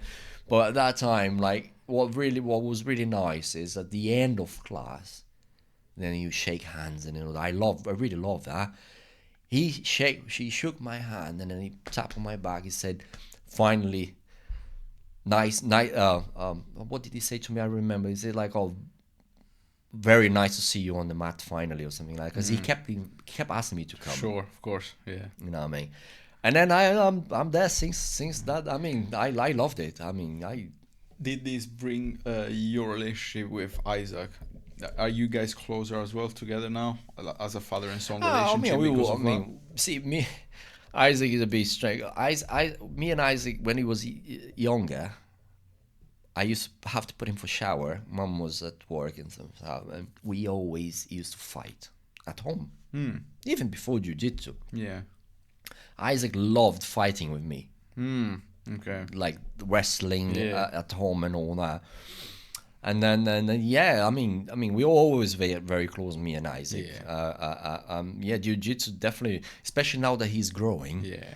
As soon as he started having his growth spurt, let's say, I always tell him now, I want you to be my size because I really want to kick you out. He's probably gonna kick your ass if he carries on with Jiu-Jitsu. Maybe. Because he's younger than you. He's gonna. Yeah, exactly. You know. But yeah, I mean, it's I love the sport. I mean, although I had a few injuries here and there, this was by far the worst one so far. But nothing I was talking to Paul Sheeran on the other day. Yeah. I really liked the guy. I was with him yesterday. With Isaac was No. amazing training. So the thing is, like, Paul Sheeran said to me, like, because he saw me coming back. He said if he was someone else, he might would have give up. Yeah. Completely. I said no, I'm not gonna. The only reason I'm gonna stop doing it is if something happened that the doctor said to me, you have to stop. Yeah, I see what you mean. You have to stop, otherwise this or this or this is gonna happen. But I had some back problems that happened to me a while ago, between all these works here and there, driving a lot and all that. Bakery, I had my back in the bakery, and then eventually it got really bad to the point that I had to go crouching to the toilet. I had to pee from my bed inside the bottle. It was really tough.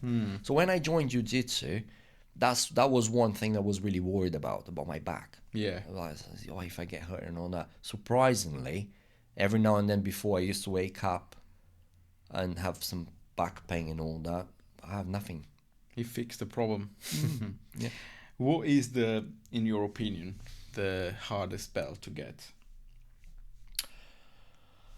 Well, I'm on the second one, as you know. Yeah, But I don't know about the other ones. I think the beginning is the hardest, because if you go on eBay, talk about eBay, you go on eBay, you find a hell of a lot of geese for sale. yeah. That tells me people start and don't go too far. I think if you go past your blue belt, you have a good chance to achieve your black. That's Right. my opinion. Yeah. If you close to get your blue, or you're white, you close to get your blue, you have a lot of chance. When you're white, you have a lot of chance to quit. Yeah. I mean, a lot of people just start. How many times I've seen people starting in our place and they just like vanish. Yeah.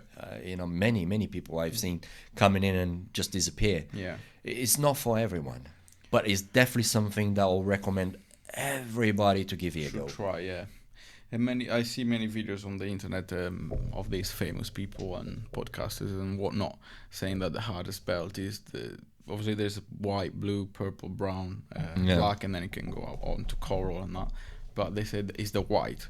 I don't personally agree, because the white, yes, it is hard to have the courage to actually get up off the sofa and that, but it is relatively easy to just go on eBay, like you're saying, find like a used gi, a used white belt with no stripes or anything, just put it on and go, right? I think the hardest is blue, to get the blue, because it means that you survived the whole white belt period where you get beaten up every day and you get squashed, you get like choked out, you get armbar, you get everything done. And then when you get the blue, you're like, I've survived that. Yeah. Now I can. You know. I kind of agree with you, but when I started, I like I said to you, I never did any trial. I was a bit crazy. I'll be honest with you. I recommend people doing trial. Yeah. Because I was already paying for it. The terms and conditions, you have to pay for at least 6 months before you can cancel it. So I was already paying for it. If I didn't like it, I would have lost 6 months of Money. subscription. Yeah. You know what I mean? Which is, it's just losing money. It's throwing money away, right? Yeah. But I loved it the instant. But I was really shitting myself on the first day. Yeah. I'm not gonna lie. You get, the problem that I would see is people get at the beginning. You might get the beginners of the sport. They probably get discouraged to continue, or because they think they have good stamina, or they think they have good strength or stamina, and then they get like someone like a blue belt, and then they can't do anything against that guy. Yeah. They might get put down, but, Or even a white belt with 6 months. Yeah, in, exactly. So, but I think for me personally, I love the sport. I enjoyed it a lot, and then I felt really, really sad. So when I got hurt on this, right, I remember my wife coming home, and then I was sat there on my kitchen like a really sad face, and then she said to me, she looked at me like, what happened? And I was like, It really hurt. I hurt myself really bad today. She said, "Oh, really?" I said, "Yeah, really bad." She said, "Let me see," and I showed my arm. She was like, "Oh my God, what you gonna do now?" She said, "I don't know. I'm gonna have to stay probably more than a month away from jiu-jitsu and all that." And she was like, "I'm not talking about jiu-jitsu, dumbass. I'm talking about the other things like work and things they have not." My mind was like, "I'm gonna stay away from Yeah. jiu-jitsu for too long now." You know what I mean? I mean, when you love it, you love it. I always Yeah. say jiu-jitsu is like Marmite. You know Marmite? Yeah. I don't love it. Yeah, I hate it. I hate it. Me too. But that's what I'm saying. People that Yeah. loves it. People that eats it, they love it or hate it. Yeah. It's love or hate thing. There's no other way around it. Jiu-jitsu is the same. You either love it or hate. Yeah. So I recommend a lot of people just doing a trial. I Yeah. tried to bring my brother along many times, and then he was always He doesn't like it. no. No, I don't want to do it. I don't. Mate, come. Yeah. You're gonna love it. You're gonna trust me. I said to him. He said no. Don't like all these grappling things. Okay. I'll say the same. I got a friend of mine. We try and kind of getting into the right way, I say, but obviously it was right and what's right, what's wrong. But anyway, I'm convincing him to come for a trial. Hopefully, he will come for a trial. But he's one of those guys that they're like, "Oh, I don't like being very close to another person and the sweat and this and that." And I'm like, "Man, just grow up. Like, just You you know." gotta get used to it, man. Yeah. Yeah. Yesterday I got tapped. Well, I got tapped. I wasn't. I mean, I can't really row Yeah. properly, so I was just training with BB, Big boy. big boy. You're You know, right, baby. I You're right. had to tap because he had his balls on my face, literally. And then I said, like, "Nah, get out of here, man. Yeah. I can't stay here." It's, literally, I was like, and then his balls like, "Nah, get out, get out." You know what I mean? But we're having fun. You know what I Yeah. mean? That's the main thing. We had a lot of fun, even though I can't really row properly. Yeah. Because of my arms, I have to be really careful with it because it didn't completely heal. But I had a lot of flow rolling. Yeah, You know what I mean? know what you mean. Slow. You know what I mean? Told everybody that I trained with yesterday. Look, I mainly train with more like the younger, apart from Bibi, the other ones, because I could tell them like, you can go hard on me because I could control them because I'm stronger. I could control them and all that, but I could not train like with Mark and Louise and all that because I was They're scared. heavy. I was scared of maybe we were there and they kind of forget about my arm and it hurts again. You know, what I mean, I couldn't control them because they are good. Yeah. It's a different story there, right? So, but hopefully I'll be able to come back slowly. Yeah, man, you will. But yeah, but like I say, I love sport and I'm on blue. 2 or 3 stripes. 3 stripes, I think. Yeah, 3 stripes. And I remember when I changed, man, from white to blue, man. Wow, I never forget that day. It was amazing. I mean, it was funny and amazing at the same time. I mean, great sport. I mean, I recommend everybody to do it. Yeah. If you're watching this, you want to do something like sports, something that is gonna make you sweat a lot. It's gonna burn a lot of calories, and it's gonna help you strengthen things like that. I mean, just to do jiu-jitsu, man. I mean, you, like I say, it's like Marmite. You love it or hate it, but I loved it. Pretty much any, don't want to say any martial arts because I haven't done many, but just get on some sports and jiu-jitsu is one. Yeah, It's yeah. one of them that it will really help. Yeah. Yeah, I love it. I mean, there's no way I'm gonna stop it unless, like I said, unless I have to. Yeah. But- One last question for you before we tune this off. What would you suggest to someone that is looking to leave their home, like we did, to find their own future elsewhere?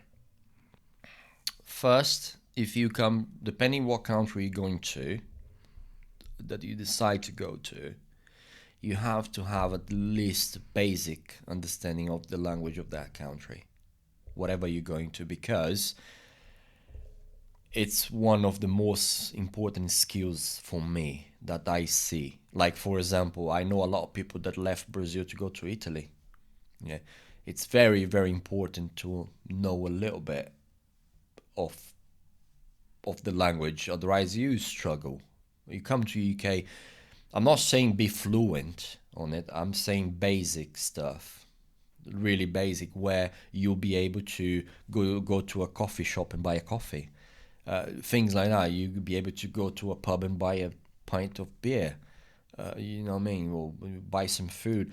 Basic stuff. Not to have big conversations or like we're having now. Yeah. I mean, really basic. As long as if you have that, it's already a big step. You're already ahead of a lot of people that doesn't have that. That will make you grow a lot quicker. And the other thing I would say is just focus on your dreams, what you want, what you really after. Don't give up. Don't give up. I always said you try what you want to try. Yeah, it doesn't work, at least you tried. Yeah. Do you know what I mean? There's nothing wrong with you coming back to your country if it doesn't work over here for you. It isn't. It doesn't make you a failure. It makes you actually a hero, like a fighter, not a hero, a fighter. You know what I mean? Like at least you tried. Because it's easy for someone to judge you, like, oh, you went to the UK, it didn't work. Now come back, huh? Come back to your town now, yeah. Yeah, but at least I had the balls to go and do it. I agree. Do you know what I mean? It's not easy. You know, it's really, really not easy for outsiders, for immigrants to go to another country. It is easy for us today, for example, if me and you, we already been in the UK, we know the language and all that. If, let's say we decided to go to America, it's probably not even a transition anymore for us because it's almost the same thing. I mean, the culture, things are different, but language all the same. You know what I mean? So you from here to there, you probably adapted easy, unless you're going to Florida, which you have to get used to the heat. But do you know what I mean? Yeah. So yeah, I mean, there is a lot of things. England is UK, depending where you come from, the culture is a lot different when it comes to food and all that. But there are plenty of Brazilian shops, Italian shops around, and you can find your stuff from your place that you know. But definitely, what I say, language, first priority, a little bit at the list, and then just try it. I mean, whatever it is, and then you grow up from there. You know, you never know, but yeah, language first and foremost, for most important thing. I agree with you, mate. I really enjoyed the conversation. It was really good. It was really emotional as well in some points. You shared things that you probably didn't want. You didn't even think you were gonna share. I wasn't thinking about sharing any of that, but it just they just came out, and I really appreciate that, and I thank you for that as well. And hopefully we can do this again. We're talking more about more festivals, because I know you guys have more festivals. I don't feel right now is the time. We can talk more about the place where you come from, the festivals, the food you guys have, and maybe more. But let's leave it this for today. Yeah, thank you very much for having me around. It was a pleasure. Thank you. Thank you, guys. Thank you.